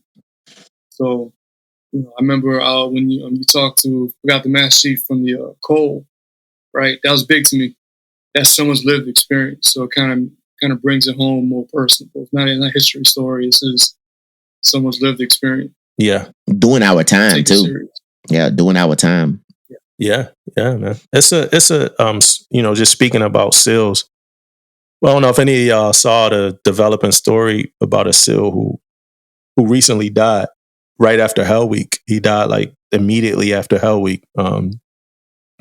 It pretty much it's exposing the SEALs for, I'm gonna pull it up real quick, but it's like talking about drug usage and different things like that, exposes a culture of drug usage. And it says U.S. Navy identifies a SEAL candidate who died after Hell Week training.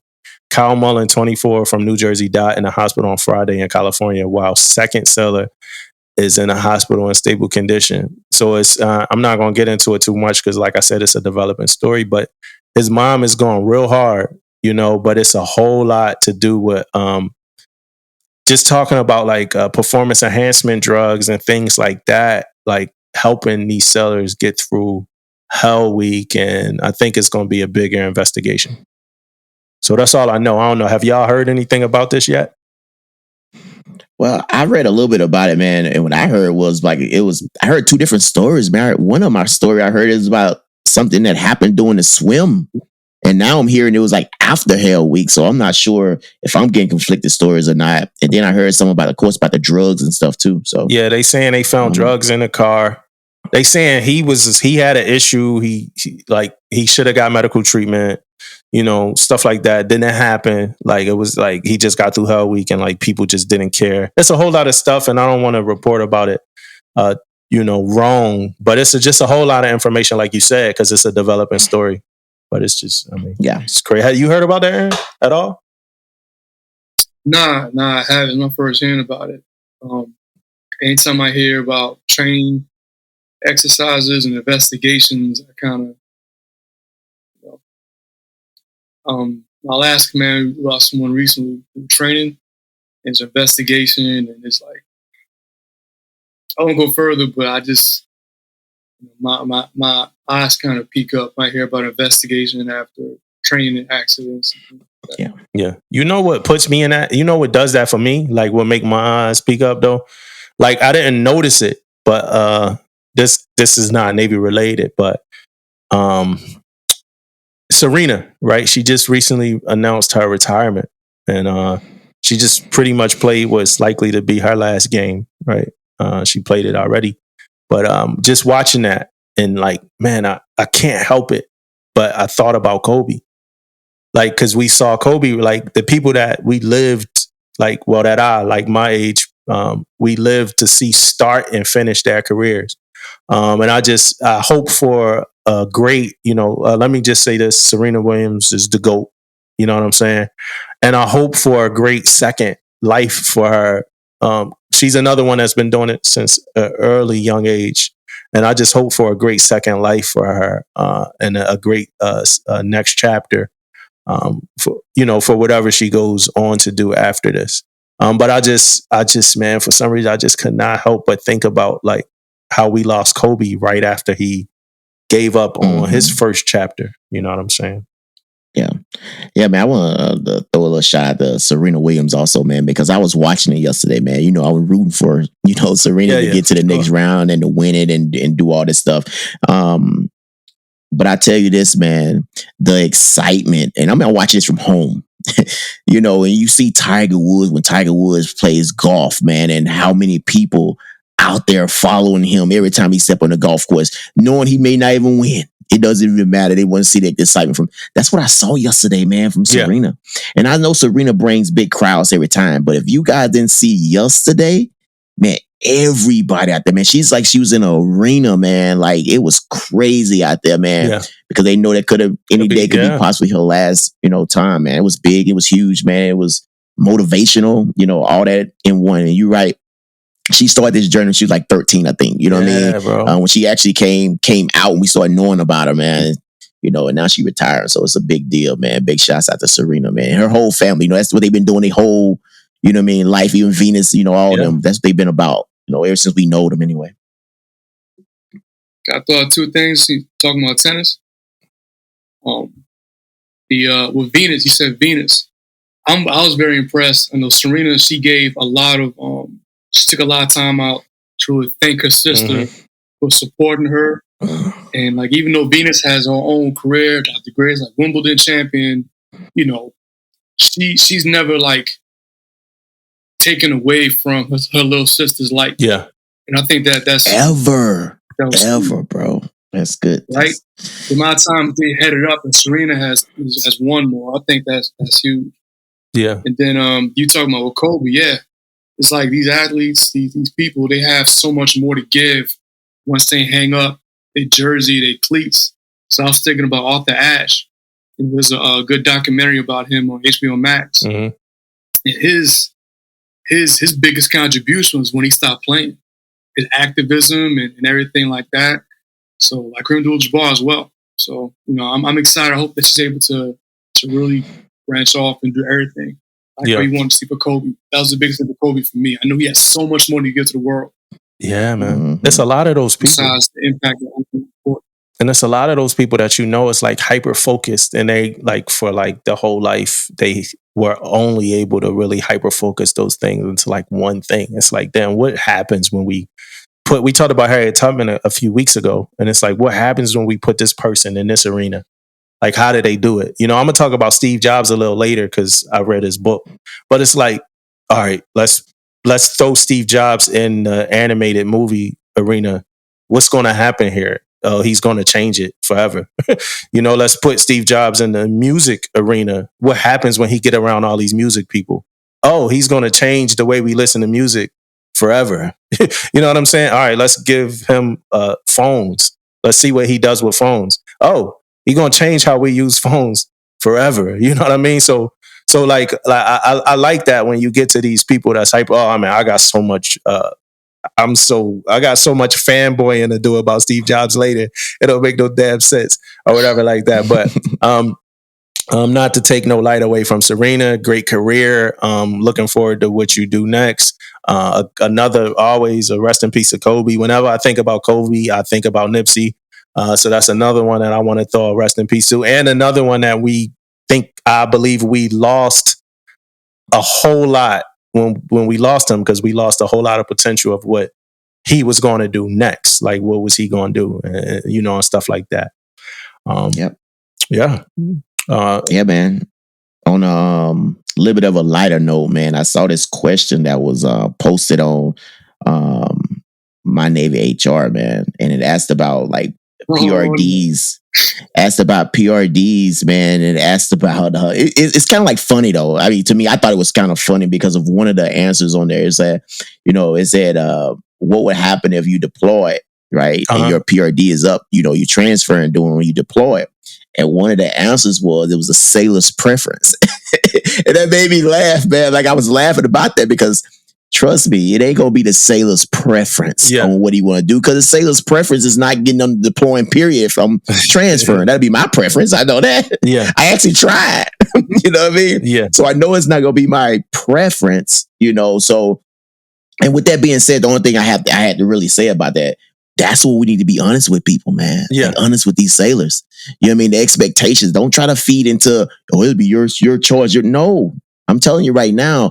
If you leaving in the middle of freaking your deployment, you going on deployment, you're probably gonna do the whole thing too. If it ain't already set up, you know what I mean? You're probably gonna do the whole thing. It's just, I don't know, man. Especially depending on what kind of command you at and what ship you're on, depending on your NECs, depending on all that stuff got something to do with it. But yeah, man, most definitely not your preference though. Yeah.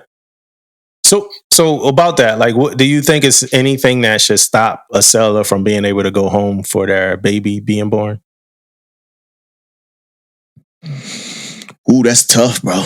That's tough. And I'm gonna tell you what makes it tough. Like, I feel like they should be able to go home and see their kid being born. I think everyone thinks that or want to think that, but it's situations that's out there that could prevent that, right? It's some one of ones out there. Like, you know what I'm saying? It's things out there that can make that hard. But as a leader, I just want to make sure I exercise everything I can to try to get them to where they need to go. Yeah. You know what I mean? Which is home with their kid and wife and all that stuff with the family, with the husband, wife, whoever, with the family to because I know that'll give them peace. You know what I mean? I know that'll go a long ways. Also in leadership, that goes a long way. The sailor sees you trying to do everything you can, to get them there. So that's what I try to do. But I do know it's some obstacles. Yeah. About you, Aaron? What's your thoughts? I think, like Damo said, right, you gotta be. One part, you're trying to exhaust our options, but it's about foresight. Like, this child, the partner is carrying a child for 9 months. Our schedule or what it's supposed to be. Are you, as a leadership, are we leaning forward? Yeah.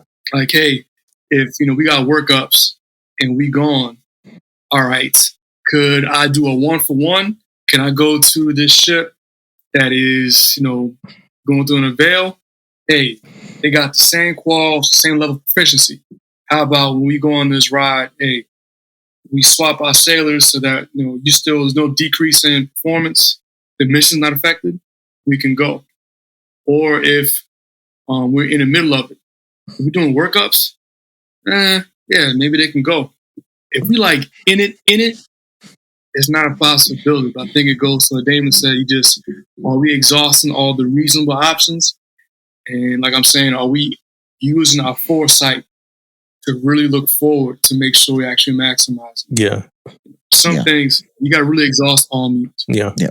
So y'all both y'all familiar, y'all got like workspaces, like, and y'all got offices, right? Like normally on a ship, it might be like CIC and then you might have an operations office. And then like, you got general workshop and then you might have like a repair locker that you kind of made into like off. When like your sellers take out the trash, right? Do they grab yours out your office? Mine, yes. They grab it for you? Yeah. What about you? I mean, yeah. What about you, Aaron? They grab it for you? They grab it, but it's not like mandated. You better, like, if they clean the office, they see it. We live here. This is our space. Yeah. Why not? They ever grab it? I'm not above. They ever grab it while you in there? I ain't been on a ship for about 2.5 years now, but they try. Yeah. I'm like, hey, I got it. They were like, nah, chief. I got it. Okay. I'm not about to be on some. Yeah. You get my trash. you lift your leg up. Yeah. So I guess it's a little bit easy. I guess to make sure I'm clear on this, man, is that when we do like anytime we clean or anything like that, they just grab the trash anyway. You know what I mean? So it wasn't never like I'm calling down there to General Workshop in my office and say, hey, ain't nobody take my trash out today. Yeah. Like, it ain't like that. It just they just do it when they clean the ship or whatever. We clean the spaces or whatever, they just take it out. But it's not like me calling down. Mid-watch, go white lights, clean up, take it out. It's not that big of a deal for us. I'm only asking. My legs ain't broken. So I'm asking that because I saw a post on Facebook, right? And anonymous. Oh yeah, I just thought. Boy, they went in. Oh my God, they went in on that post, man. Y'all getting the good stuff. I need to tighten my algorithm. It said it said I don't even want to know if I should read, but it says the triad asking me to take out that trash is something I'll never do. I'm whatever the rate is. I've been in for however long the person been in. Well, I say how long. They've been in over 10 years. I'll just say that. It says, I understand the mentality behind admin rate. So it's a person of an admin rate. Oftentimes we are there just to make other people's lives easier, whether it's pay or evals or record keeping. Customer service is the name of the game, and I understand that. What I don't understand, I agree with, is duty exec responsibilities. Encompassing taking out someone's trash who gets paid 2 to 3 times more than me. I will help take out Mestex trash and quarterdeck trash for duty responsibilities because it's shipped wide and I've used those trash cans before. But I've never used the CMC, XOs, or COs trash before. And then expecting me to take it out is absolutely degrading. My question is, am I being ridiculous? Does anyone else feel this way? So that was. Can I keep it a buck? Yeah. They're being ridiculous. Shut up, man. You got your job and other duties as assigned. Right. And the other duties as assigned is a wide berth. No one is above or should not be above doing anything. Right. You go FSA, mess cranking, you do this, miss me with that. Yeah. If you want to destroy, you pulling in, we all taking our trash, we getting the trash party going so we can go ahead, batten down, and go about our business. Yeah. I don't like these UCMJ superhero gangbangers. Like, you're not built like that. You talking like that, you're not gonna say it to their face. He's saying that or she's saying that from the security of the keyboard or their smartphone. Yeah. This is my thought on it, man. Like, and it's real simple to me, man. I don't even get into all the like weeds. People's going in on this, right? But I'm talking about people's going in on it, right? But I don't even get into all that, man. I look at it like this: above your space, you have a POC on there, and you have a cleaner, and you have all this stuff on there, right? If that's your space, go check your space for cleanliness. Yeah. You know what I'm saying? Like, that's like the simple way to put it. And no shit, man. Like, I remember I was a junior sailor, even for my chief, like I say, I was a junior sailor. I go by there and say, hey, I asked if that's my space. Hey, can I grab the trash real quick? You need me to take your trash out. If you got a CO or XO, now CMC I ain't seen as much though. I probably don't see CMC. Will probably tell you to get the hell out of there. I got my own shit. You know what I mean? I don't worry about it. But XO and CO, I can see them. I can see, the admin going by there and check to see if they trash being taken out. Yeah, right? I can see that happening, man. Like, I bet even the ITs probably go up there and check their freaking bags for PI stuff. I can see the ITs going up there just doing it, just because it's part of their thing. So I just can't see why that question was even posted on there, man. It was crazy to me, but they admin type that posted. Yeah, for sure.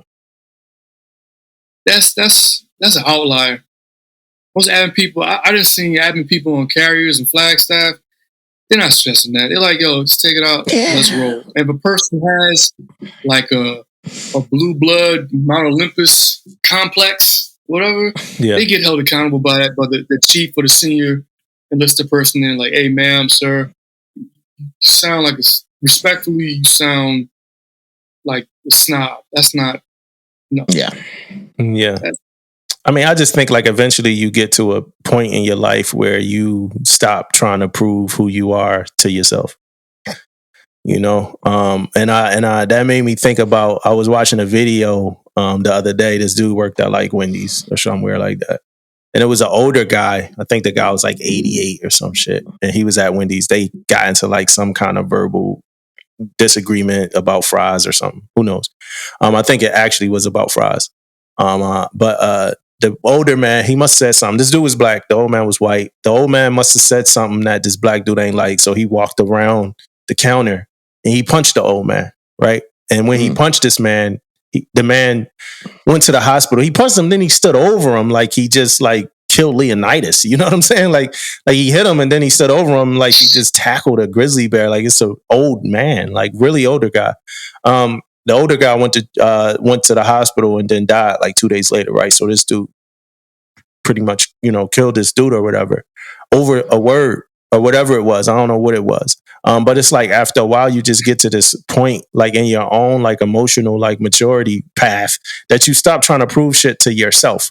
Like if I got to take the trash out, I got to take the trash out. Like I know who I am. You know what I'm saying? So that doesn't, me grabbing your trash on wherever, it don't define me as who I am as a person. I had to say this to like one of our young sellers, like after DRB one time when he wanted to like kick somebody's ass.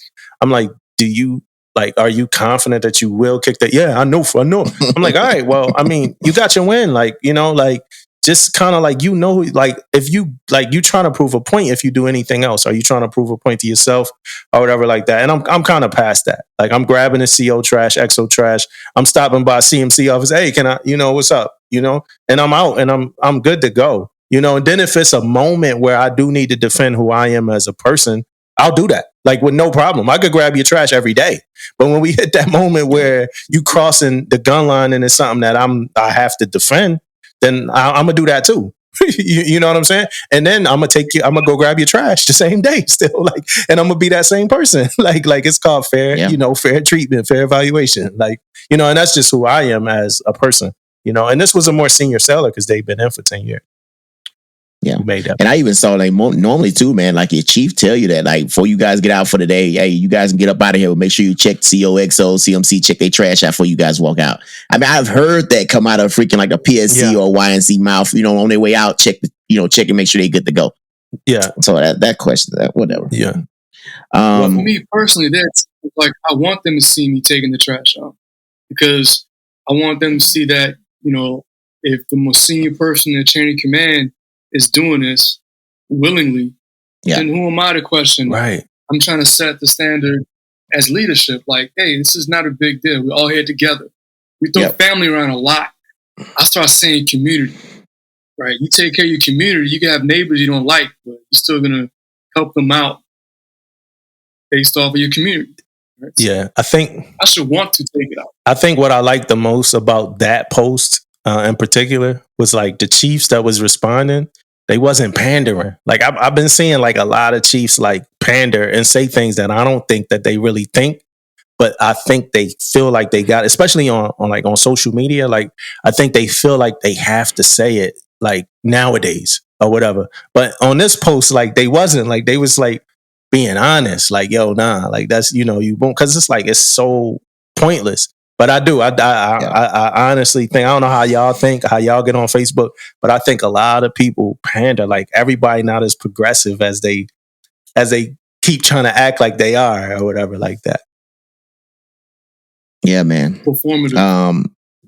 So I got a couple, thank yous I wanna throw out real quick, man. One is like, I know you guys heard me and Damo talk before about, how, being in the Navy, we got all this, technology, but then, we so lacking on technology when it comes to the chip, up inside of the NEX and the commissary and then in the tap and all that. So I went to North Island, man, and I went in there, man, on the base, and I went to the uniform shop, and I picked up some stuff from the uniform shop, and these motherfuckers, the chip work and the little tap thing work, man. Yeah. And they said it'd been worked for like 4 years. I'm talking about, dude, I've been going everywhere else on base, man. Yeah. None of this shit is doing this stuff, right? You swiping still the whole nine, man. So I go in there and I was impressed, man. I was like, taken back a little bit. I was like, man. And then she was always like, yeah, we've been like this. Like, wait, I think we was the first ones. Blah, blah, blah. All this North Island probably was. You probably are the first one. Yeah. Yeah, North Island probably was. Yeah, I'm not surprised. No doubt about that. Yeah. I got a question. And then the other thing. go ahead. I got a question for Aaron. Because I just can't have you here, man, and we not talk about this, man. Like, what's the biggest lesson that you've learned in your career, man?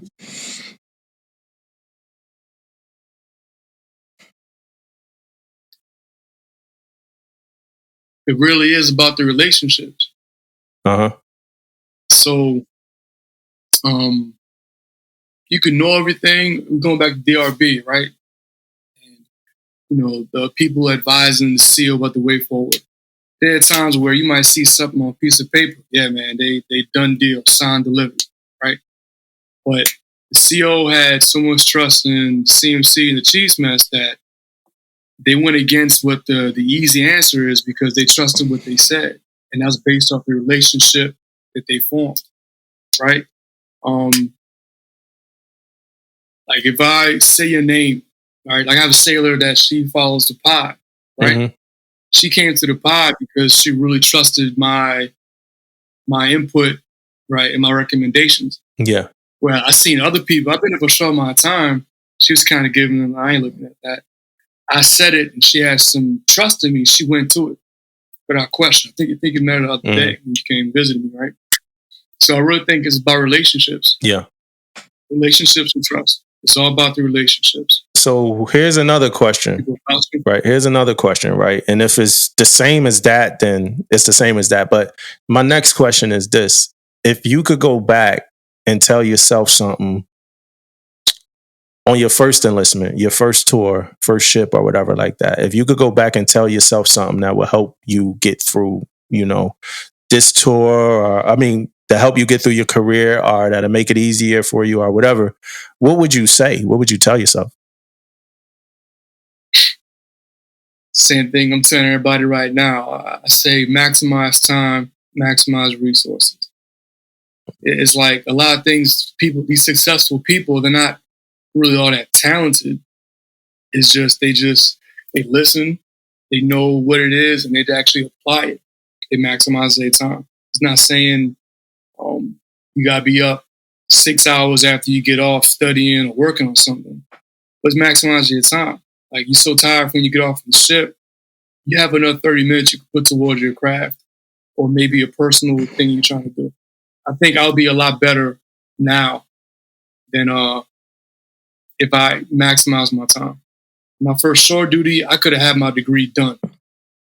Mm-hmm. I could have had it done, right? But I was like, you know what? I'm going to chill, set up my family. I don't regret that. But I had an opportunity to really get my degree. Because right now, sometimes I'll say I'm going to do it later. That option, that choice might not be there for you. Yeah. Based off your schedule. I'm going to get my degree. Oh, well, guess what? Internet's down. Well, we can't do it because of River City or something like that. Right? Yeah. So maximize your time. You have more time than you think you do. Yeah. Maximize it. Maximize your resources. Yeah. What would you have, Damon? No, for me, I agree with the maximizing time. If I had to go back, man, and think about anything, I ask you that. I thought you said. I thought you was asking me. You did just look like, what's up? You had some Damon? I was like, yeah. I was ready to go in, bro. Ask you that. No, I can't. Go. We gotta say that. We gotta say that for something special, man. But you was about to say something that you was about to. You said you had 2 tidbits. And you gave one, and then I asked you a question. So yeah. Okay, the other one. I got you. The other one was, man, I wanted to give shouts out to people that hit us up about the DRB little skit we sent out, and about the question, man. The question that we asked. A lot of people been hitting me up, man. So we got a lot of feedback in the threads about some of that stuff, man. I want to give big shouts out to those people, man, for checking us out, man, and talking with us, man. It was good stuff, man. Yeah, anytime anybody could be engaged with the pod, like, I appreciate it. You know what I'm saying? Like, if you listen on Apple Podcasts, take a moment to write a review. You know what I mean? Take a moment, even if it's 4 words. These guys suck ass. These guys are great. You know what I mean? Like, just take a moment to write a review. Because that's the first thing people look at. Like, when they want to check out a new podcast, they check out the reviews. They see how many you have first. And then they go and they read a few of them. Like, people actually do use reviews. So if you listen and you've been listening for a while, I mean, it's episode 49. So, it's, you kind of know what we're doing. So just, take a moment and write a review. I told you I wrote a review before. I think people think I'm lying, man. I wrote a review, man. I wrote a review for us, man. Hey, so Aaron, so I got like one last major question. I just don't think that we could have a command senior chief on here and not ask. I don't know if you know this question. I don't think it's the same thing that you think I'm gonna have. So the question is this: can you talk to me about the process? Yes. Yeah. So you said that you talked to your wife, right? Because we kind of left off there. Like, you talked to your wife and she said, go through with it. So then from go through with it, what is it? Like, so let's and I'm thinking as if, well, shit, you are talking to somebody that actually wants to go through the process, right? But you're talking to more than just me. It's other people that listen that want to go through that process. So just what's some of the things they need to know? What's a good way ahead for them? Well, before I say, look at this nav admin and this work and all that, have an honest conversation with your family. Because you got to get buy-in from the family. Yeah. If you don't have that, then you should not put in for the program. Mm-hmm. Because if you're not balanced at home, you can't be balanced. You're not your best self if and when you get picked up and you go into the program and you're supporting and advising the command officer. That's the first thing. Honest conversation. Second thing I'll say is it's not for the pay, right? So if you're doing it, you got to be passionate about sailors, and you can't be afraid of telling the truth. If you're worried about your upward mobility and all that, it ain't for you. Yeah. All right. That's the two things, right? As far as the process, my Navy HR, right? They have the CCEL page, and they have the PQS, right? PQS is can I talk about charge book? No. Well, PQS, it lists everything, right? It kind of drives the conversation when you talk to these CMCs, and they talk about programs. But it's not about you knowing the exact program. It's like how these programs affect and help sailors. So as you're doing the PQS, make sure you're actually having the right conversation. Sorry, let me backtrack. You better make sure you talk to your CMC first to see if they actually recommend you for the program. Yeah. You don't have that, you're not putting in for the program. Yeah. Right? No, I'm kind of jumping around. Sorry Perfect. About that. But just make sure that you're doing it for the right reasons. Yeah. It ain't for the pay. It ain't for upward mobility. You really got to, it's like coaching. You got to know that you want to be a coach. And what's the phrase? I hate this phrase. Expectation management. I had the CEO that always said that, and I hated it. But now I know why he said it. Manage expectations, man. Know exactly what it is, man. But do it for the right reasons. It's not a hard process. Relationships. You got to know people to talk. You're always teasing me saying I know everybody, but I think that really did come into play because I had a good enough reputation and the right people advocating for me to say that he would be a good prospect for the program. Yeah. Yeah. So the first place... Hope I give an answer. The first place I would go check is my Navy HR, right? Nav admins. Okay. Yeah. The Nav admin, the book, and then you got to wait for the next Nav admin that comes out that's saying, all right, these are the timelines to have your board, your packaging, and then submit your package. Yeah. And you had to do a board. Recommendations. You had to do a board, right? Yeah, I did. Yeah. It's a very unique board. I'll tell you that much. Yeah. Because you're doing a board with people and everybody's different. All Master Chiefs. Yeah. Yeah. So it's not like like an ESOS board. It's a board. Yeah. Yeah. They're really asking you some off the wall questions. What? And actually sharing their examples, and they're giving you their oh shit moments. Oh yeah? Well, such and such jumped off the ship. Who do you call first? Yeah. I'll call this person. Oh, for real? Oh, you're a Navy Times, huh? All right, yeah, this guy. Have you had an ocean? Hey, you know what? You know what's crazy also, man, on some of the stories that happen out there, man, listening to the Master Chief you say, that shit happened for real? Like, it's crazy on some shit they go through out there, man. Yeah. Have you had an oh shit moment, Chad? My first day in the seat. Yeah, my first day in. Mm-hmm. So I came from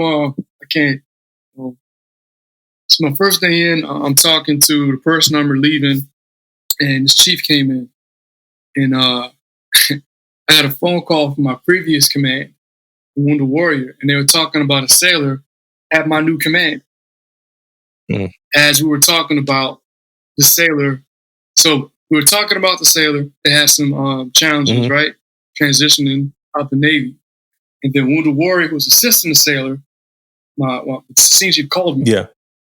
So I'm like, okay, I can't, do I look at it through a lens of someone from the program, the Wounded Warrior?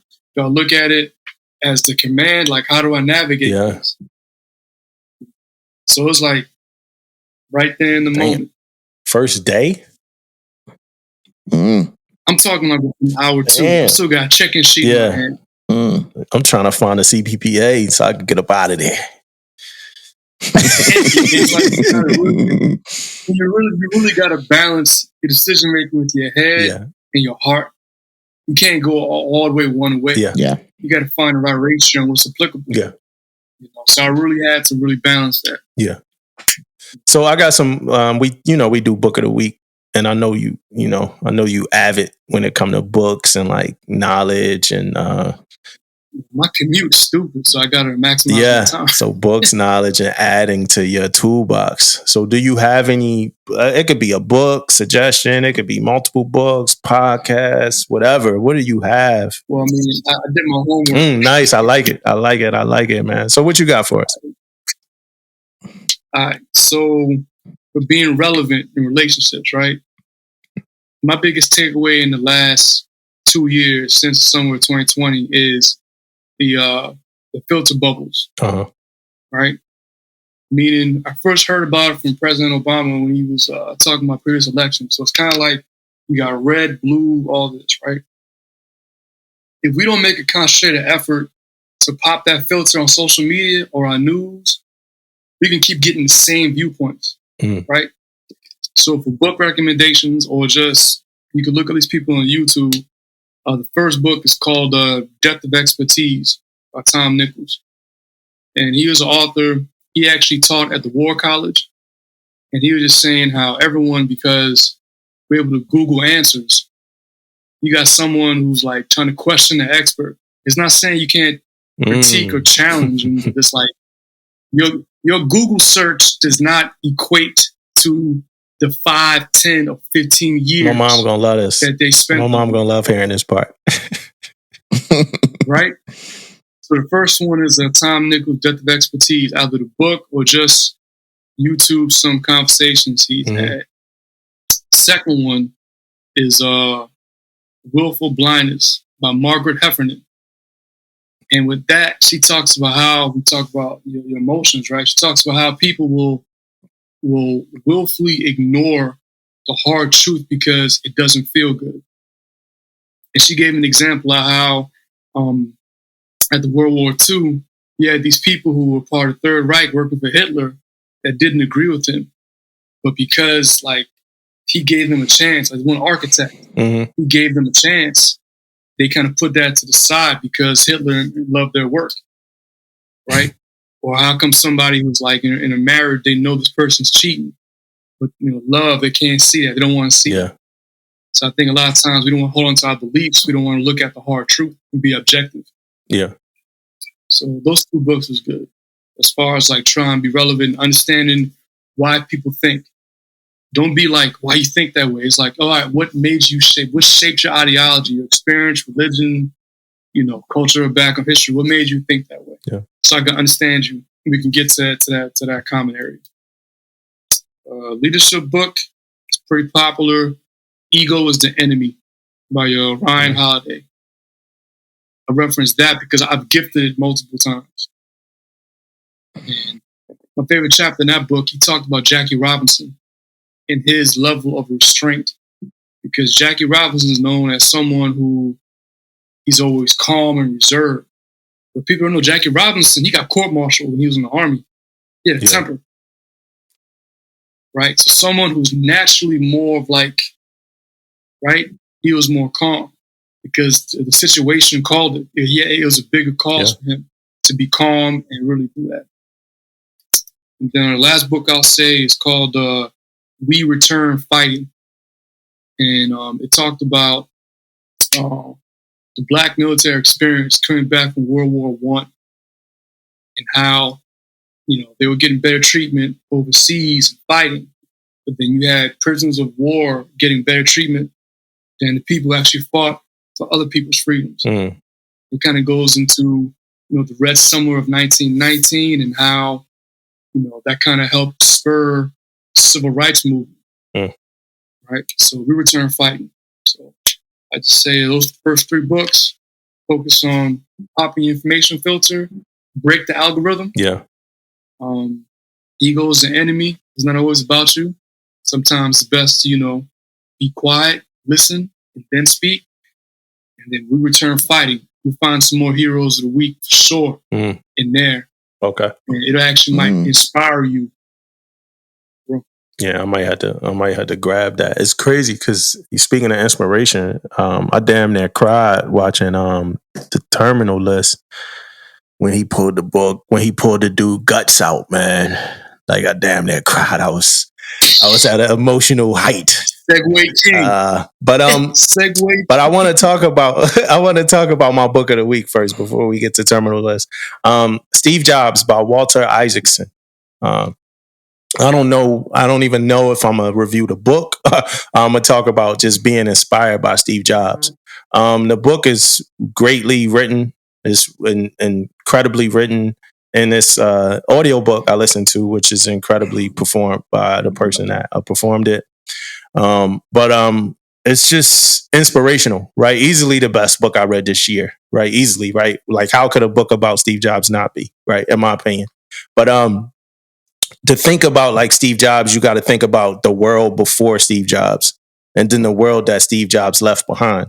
Right. And then the other part that I think about is like, what would it be if he was still around? If somebody that was that creative, that innovative and that thoughtful, was still around. And I just narrow everything down to like 2 things with him. The first thing is taste, right? I think he just had better taste. Like he just wanted his things to be better. But I think his taste was driven by what I think was the most important quality that Steve Jobs had. And that was like, he cared, right?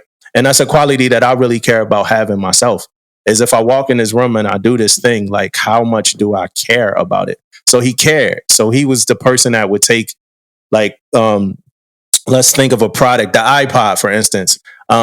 He wanted somebody to make 3 pushes of a button to get to any song they wanted. Like no more than 3. If it's more than 3, it's shit, right? And that's like from him, right? Because he was either this is the best thing ever or this is the worst thing ever. This is the best thing ever or this is shit. It sucks. It's trash, right? So that was Steve Jobs. So if it was any more than 3 pushes of a button, it wasn't going to work. Like, no, we're not doing this. Go back.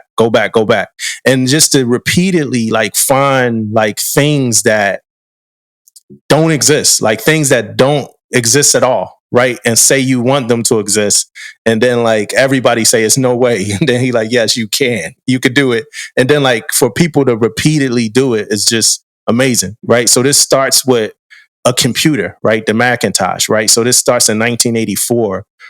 Steve Jobs and them make the Macintosh, right? So they make a computer that people could use, right? Before this, computers were like these big things, places, like not personal things or whatever. They become these things people could use. I don't think we know, like, that, I don't think everybody knows that Steve Jobs and them, they made the mouse, right? So the mouse is from Apple. Seeing things on the screen of your computer, hearing your computer talk, like all of this shit, right? Early days of Microsoft dealing with Apple, right? Early days of Adobe dealing with Apple. We kind of like launch pad for all of these things, right?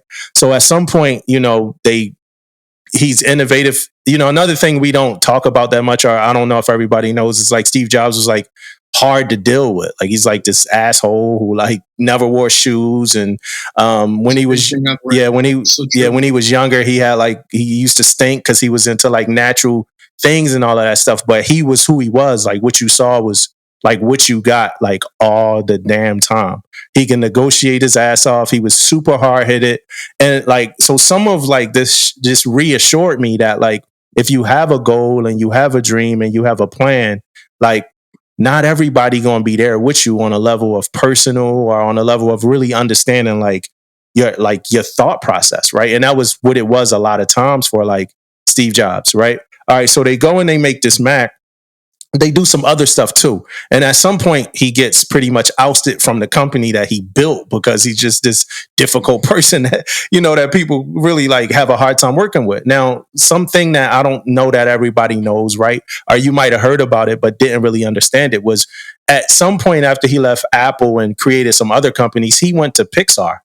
And he became the CEO of Pixar, right? As Pixar, that's the company that make Toy Story, Finding Dory, and all of those Monsters Inc. and all of those successful cartoons that I believe resurrected Disney to be a company that even means anything, because in those years, the cartoons that Disney was cranking out wasn't doing anything.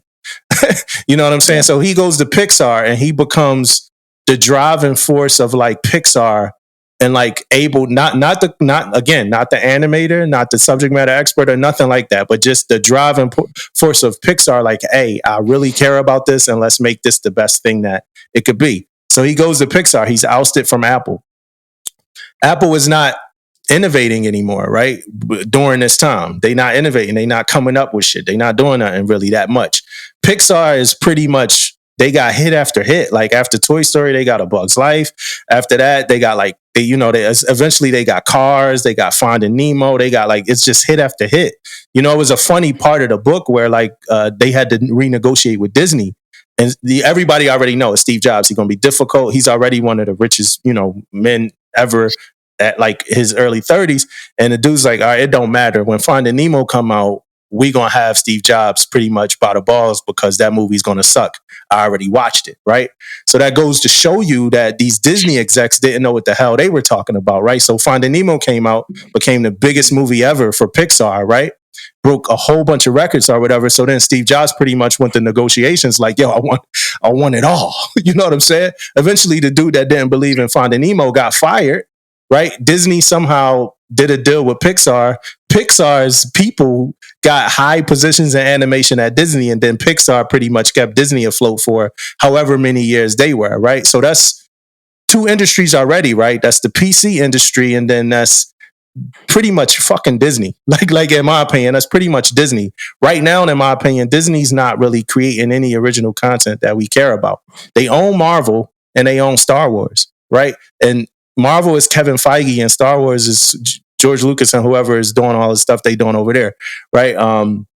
John Favreau and whoever doing all the stuff they doing over there. But it's not a Disney original. If you think of a Disney original right now, and that's like them making a movie that they made before live action and it not being as good as the movie that they made 40 years ago or so, right? They haven't done anything, in my opinion, original in a while. All right. Yeah. So he goes there, and then at some point, it gets to a point where Apple is able to get Steve Jobs back, right? And the moment he comes back, what does he bring back? Himself. Like he brings back the soul of whatever Apple is and supposed to be, right? This before the iPhone, this before like the iMac, right? So at some point he comes back, he brings back everything that is Apple, right? Apple's still a reputable company, but they lose his soul to innovate and make things. So he come back and he create the iMac. I know we all remember the iMac, like the colorful bubble computers that like was in every school and every class. It's like you kind of dating us, some of us. Yeah, man. But this was like the best thing ever. Like these plastic computers. I remember it's the coolest thing. Oregon Trail, like all that shit, right? But he was a like for him like he was a detail oriented person, and it, like enough never was enough. If it's not right, it's not right. You know what I'm saying? So boom. So they they create that, and then like at some point it's like the iPod, right? 1,000 songs in like we MP3 players used to be like these small things that like 8 songs in it, 10 songs in it. Boom, the iPod. I think we forget like how much like this dude actually did. Like so they come through with the iPod, something. No more LimeWire. Yeah, it was like LimeWire, the iPod. But in order to kind of push out the iPod, you need the music industry, right? So the music industry, again, a bunch of dinosaurs that don't understand what's happening in the world. So they're able, in my opinion, to get ran over by Steve Jobs and the Apple concept. And now we're going to sell Apple is the reason why you could buy one song out of an album, right? That started with iTunes. That was introduced to us through Apple, through Steve Jobs, through iTunes. Like the industry didn't like that. They wanted you to buy the whole album unless you were buying a single. So iTunes, started that. And then a book went on to talk about, just how successful the iPod was, which is one of the most successful, things ever. And then it went on to talk about the Apple Store and the concept of the Apple Store, because Apple Store is like one of the first stores that they didn't have cash registers. Like the people came up to you with like the handheld things, right, to control the process, right? Because one of the things about Steve Jobs is end to end, right? So I'm gonna create the hardware, I'm gonna create the software, and now I'm gonna make the store that you buy this product from.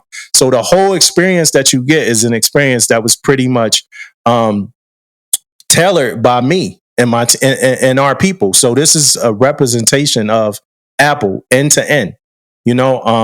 So they talked about that, the in store, because they said Steve Jobs said he didn't want to see his Apple computer sitting next to a PC or whatever, right? So like, and that's like a big thing. Like if you, I think everybody should read this book if you want to be inspired.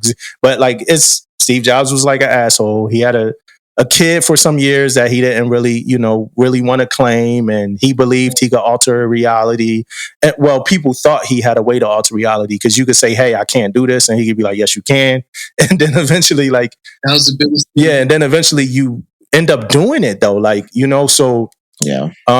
Then it went on to talk about the iPhone, which was revolutionary, right? Then it went on to talk about the iPad, which was even more successful when it launched than an iPhone. Then you got the iTunes store, and then you got like, it's just so many industries that this dude, like, they pretty much took over. Like Apple took over the phone industry, like period. You know what I mean? And I just think about like, and he was the product guy for Apple, right? And I look at Apple now, and in my opinion, they've enhanced a bunch of things that they created, but I don't think they've introduced anything new that was like groundbreaking, in my opinion, since Steve Jobs. Oh, the cloud, right? That was something that kind of like was refined by Steve Jobs, like the whole cloud thing, where now you could use your Apple, your iPad, your computer, your iPhone, your iPad, your computer, and like you don't have to plug different things to share files. Everything is the same in the cloud. You know what I'm saying? Nowadays, if you buy an Apple phone, y'all remember the days where you had to like get your phone memory pushed over something? Now you buy a phone, it's on your, everything from your last phone is on your new phone. Plug in your, just auto migration. Yeah. So I was just like, I was inspired just for the whole, just a lot of things, the crazy ones, the be bold, just like it just let me know, like it's sometimes like you everybody's not going to be happy with you, and it depends on what you're trying to do. You know what I'm saying? So he said he was trying to put a dent into the universe, right? That was like what he said. Like, I want to make a dent into the universe, and I believe he did. You know what I mean? I believe in the last 70 years or whatever, Steve Jobs might be the most important innovator or mind that we had, and probably pushed us way more forward than we've ever been. And that's without ever being, he didn't make cartoons. He didn't make computer chips, none of that stuff. He just had taste that was at a very high level, and he cared. He cared that people got products that were easy to use. So the last story I'm gonna tell from reading this book, which as you could probably hear it, I was pretty excited about it, is somebody was talking about having an iPad in like a foreign country, right? And like a 6-year-old kid walked up to him with the iPad, and he put the iPad in the kid's hand, and the kid was able to use it as if the kid had it forever. And that's just the simplicity and being able to make a product like that. Like, things wasn't always like that. Like even them wanting to make like the touchscreen phone. It was already a company that was making that technology. So they, in this case, they could have done a bunch of other things, but no, they bought that company. They bought the company that was making the technology quietly, and then the company went on to kind of innovate and make that technology. But it was a never say we can't do this kind of idea when it came to Steve Jobs and when it came to Apple. And the last thing I want to say was that they held people accountable at the highest of, you love it or you hate it, but like if you was garbage, he fired you. like you got fired. Yeah. And that's one of the things that I because that's one of the things that's difficult for me sometimes is like holding people accountable when they not like it's like, yo, is it another is it another thing I could do? What's the other route? I could just do it. Is it this? Is it that? Like, and just listen to this Steve Jobs book and just knowing like, hey, I want excellence. Like, I want a team full of alphas. Like, and if you're not that, you shit. You know what I'm saying? That's like a quote from him. But it's like, if you're not that, you're shit. Like, you gotta go. If it's not the greatest, then it's the worst. Or whatever like that. It's no in between or whatever with him. And I just think that was great for what he wanted to do. Right. So the last thing, honestly, I'm gonna say is know what you want to do. Right.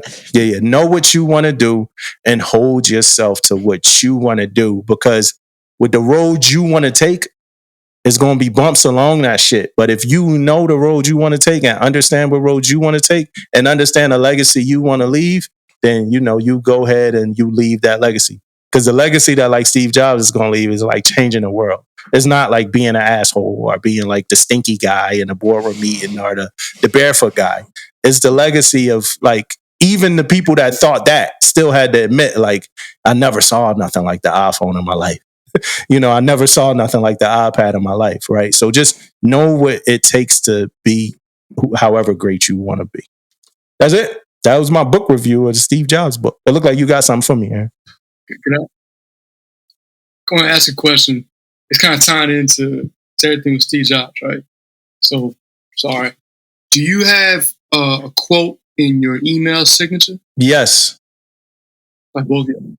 Yeah. All right. What's yours? Let me find. I gotta find it though, because I don't know it. So my quote. So I give you a little. Like I kind of know it, but I want to say it, 100% the right way. But I give you a little kind of thought process on my quote, my email quote. My email quote changes every like command or every time something major changes. So like my last quote at my last command was contribute. Just one word. It was contribute. Right? Contribute. Like, in my opinion, that means like throw yourself into whatever you're in. And like, that should be enough if you do it right. Right? So it was contribute. But I got my quote. But you was asking Damon his quote? No, I don't have one. Yeah. I don't have one. You don't got a quote at the end of your email, man? Well, I didn't. I didn't have one for a long time. Then I finally decided to put one in. All right. And it's the same quote that I'm gonna put on my command coin when it finally gets there. Yeah. And I thought about it because of Steve Jobs. And when I say the quote, I'm trying to tie it in. So the quote is, men who are in earnest are not afraid of consequences. Mm-hmm. Right? Say it again. Men who are in earnest are not afraid of consequences.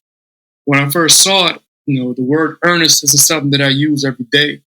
So I looked it up, and to be in earnest means to be sincere and with conviction. Yeah. So we talk about Steve Jobs. I think someone was convicted. So they're in earnest. They feel strongly about it. They got the experience. Their heart and their mind is behind it. They're gonna go for it. And because you're in earnest, you're not gonna care as much how it's received. If it fails, it's like, nah, I'm going. So you talk about Steve Jobs. I really thought about that. Like, yo, if you're really gonna do it, you're gonna stand in your square and move forward. You gotta be ready for the critiques.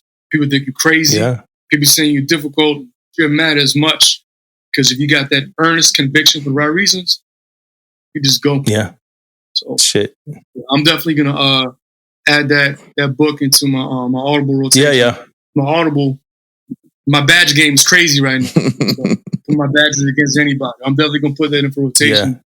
Yeah, it's a good one, Mom. That should be a book. might read like 100 times over, man. Take the notes, highlight. Yeah, everybody should read it. Honestly, mine is actually you could tie it to Steve Jobs as well, but mine is don't limit your challenges, challenge your limits. That's what mine is right now. So don't limit your challenges, challenge your limits. Hey, Damon, I'm gonna challenge you, man. I think you should get a Bill Walsh quote for your email, man. Yeah, Bill man. Walsh. Yeah, he got something out there too, man. You know, Bill Walsh is. Yeah. Hey, he really is somebody. I learned about him more from my book Ego's an Enemy. They talk about him as a thinker. This dude was like the ultimate maximizer of talent. He revolutionized the NFL, even though he's Niners. But like Bill Walsh, yeah, he really was like that guy. Most definitely, man. I'm gonna look some shit up now, man. Yeah, man. You need that quote. Like, I know because I know he got something out there. He got some shit out there, man. You're right. He's a lot of people now, you know, in the NFL uses what the stuff that he's done, the stuff he built in the NFL. So yeah. Document recommendation. Look up a Football Life, Bill Walsh. Yeah. Mm-hmm. Yeah, my wife is cooking some food that smells. Hey, I hope you cooking food for me. She cooking some food, boy. It smells good. Hey, I'm just glad my dog didn't bust in. I'll be driving in the morning and I text Damo. I'm like, yo, man, please don't, take care of that dog, man. He's like, man, this dude, man. Yeah. Yeah. My dog be killing me, Damon bro. Be barking. Damon dog be barking through the pod, man. That's Damon dog. That be barking through the pod. My dog will bust in the door. He push from the door and be like, and then he just walk away. Just let you know he around. What you doing, man? Yeah. I see you, man. All right, let's get into this last part of the show, man. Episode 4. Episode 4 of the Terminal List. Right? I think we all watched it, right? The 3 of us actually. What's the name of this episode? Let me see. It was a crazy joint. Detachment. Yeah, Detachment. I'm far off.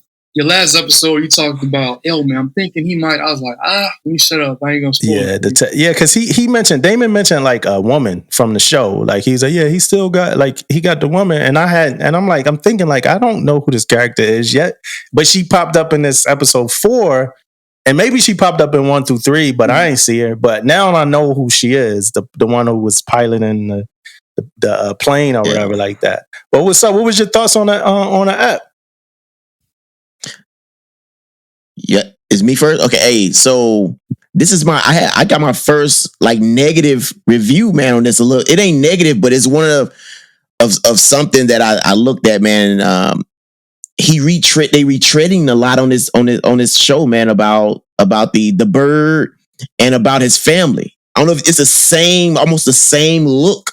Yeah, you know what I mean. Every time it's in the house, it's the bird going against the window, and that's retreaded a lot in these first couple of episodes. So that's my only type negative side of it. Now, we did find out about it, man. You know how he having some mental issues, but he got some medication in this episode, man. He helping him out a little bit because I didn't think he was gonna make it through, man. All these medical episodes, don't get his ass whooped a lot. He was gonna fuck somebody up. Yeah. You know what I mean? He don't supposed to mess up or some shit. I don't know. But he got some medication to help him out, man. And now we finally found out in this episode how Steve Horn played a part. You know what I mean? How he played in the part of what's going on. We know he had something to do with it, but I think now we finally found out about him, the medication and how he got tumor and all that type of stuff. So we kind of found out how he played a part.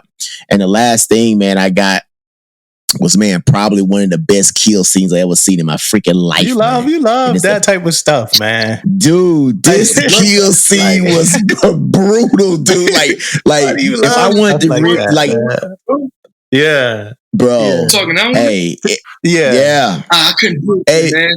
Hey, man. I got strong. If bird cut, I'm like, bro. If you want to ever say something happened to my dog or something, I want to get some revenge. Yeah. How about that revenge right there, man? How about hanging your shit up so you can see it before you dude? You would do that over a dog, then? Crazy. You do that over? Yeah, man. My dog. You know what I'm saying? I'm messing with my dog. John Wick, John Wick ass. But that was a brutal scene, man. That was brutal.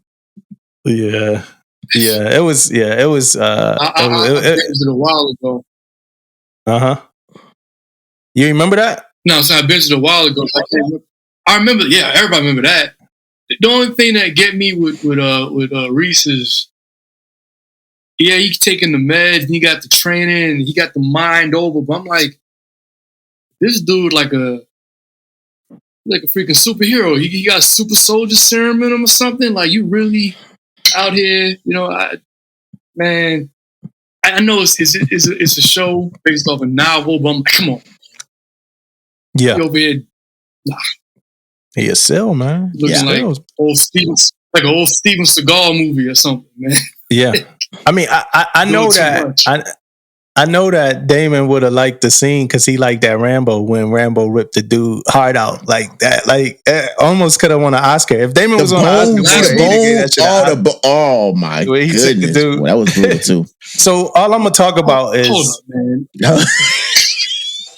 What up? When his bone popped out, man, that was crazy. Oh yeah, Damon act like that was the best Rambo movie ever made. Man. No, Damon said I said it's the best movie. I said, you ever saw A Beautiful Mind? He was like, yo, the new Rambo. I was like, did you ever see The Departed or Godfather 2? Yo, that new Rambo. No, man. Hey, I'm talking about how the bone popped out, man. Come on, man. He playing the arrow shot a week in advance. I'm going to get him right here. I'm going to cut your heart out. Like, all right, Sly. All right, man. Sly is the man. Control, man. Hey, so I got one scene that I want to talk about, man. I ain't gonna get too deep into the terminal list. It was another good episode. I don't mind the callbacks too much because I know his mind is messed up. So like these are like things that's kind of keeping him like images in place. But the scene right before he went and took the dude into like the shed and like, ripped his like intestines out or whatever, when he was dragging the dude through the mud. The way his man was looking, like his man just had that face, like yo, this dude's about to like cross over, to the dark side. Like he just looked with so much regret and care, man. Yeah. He looked with so. Old girl told him, she was like, I loved you. We loved your family, but if you come out alive, don't come back. She was like, don't come back. But that scene, man, because. And I think the episode was titled great because I think like that there was also like, so it was physically a detachment because he like took the dude's intestines or whatever. That was like a physical detachment, but then it was a mental detachment as well because you gotta like, you can't be all the way there to like kind of go there. And like, I just think his boy was just outside the building like, yo, he's going there. He's doing it. Yo, keep the platform going, man. Y'all really are. I'm not saying a scene chief or a chief is not human, but you guys really humanize who we are. We're not detached, right? So, like your platform, I heard you on "Don't Give Up the Ship." It's like you really humanize it. Like we're not these people who are not relevant. We see things. So the conversations you guys have, I feel like I walked into CCS. And I was having a convo with some engineers. That's the vibe that I get. I love that. When I was moving, I was kind of missing that type of interaction from a ship. So if you like on shore duty, or you missing that type of interaction, man, come to PTSF and get your fix of being in the fleet through a podcast. Y'all keep doing what y'all doing. The culture needs it. Our culture needs it, man. So keep it going. And get that T-shirt, man. I got to get my Death to PowerPoints T-shirt. I was supposed to have that on, man. I got to get one of those joints, man. But thank you for having me on it, man. I'm like a big fan, man. So yeah. But hey, bro, I appreciate you, man. I'm glad you came. I know podcast ain't your thing. You know what I'm saying? Like that ain't something that you always want to do. But I appreciate you coming, sitting down with us, man. And you got a lot of jewels, man, a lot of info, a lot of like, man, every time I get a text from you about like, putting me on to something or something like that, I wish more people could get them. You know what I mean? Because people need that knowledge and people need like checkpoints and people around them to kind of like make sure they good, make sure they doing good. And none of this stuff is things that I even asked for. So I just appreciate it. I ain't known you too long, but I hope that this thing, now just kind of goes on forever. You know what I'm saying? And you know everybody anyway. So, so I believe I'm kind of know you. Here's Damon.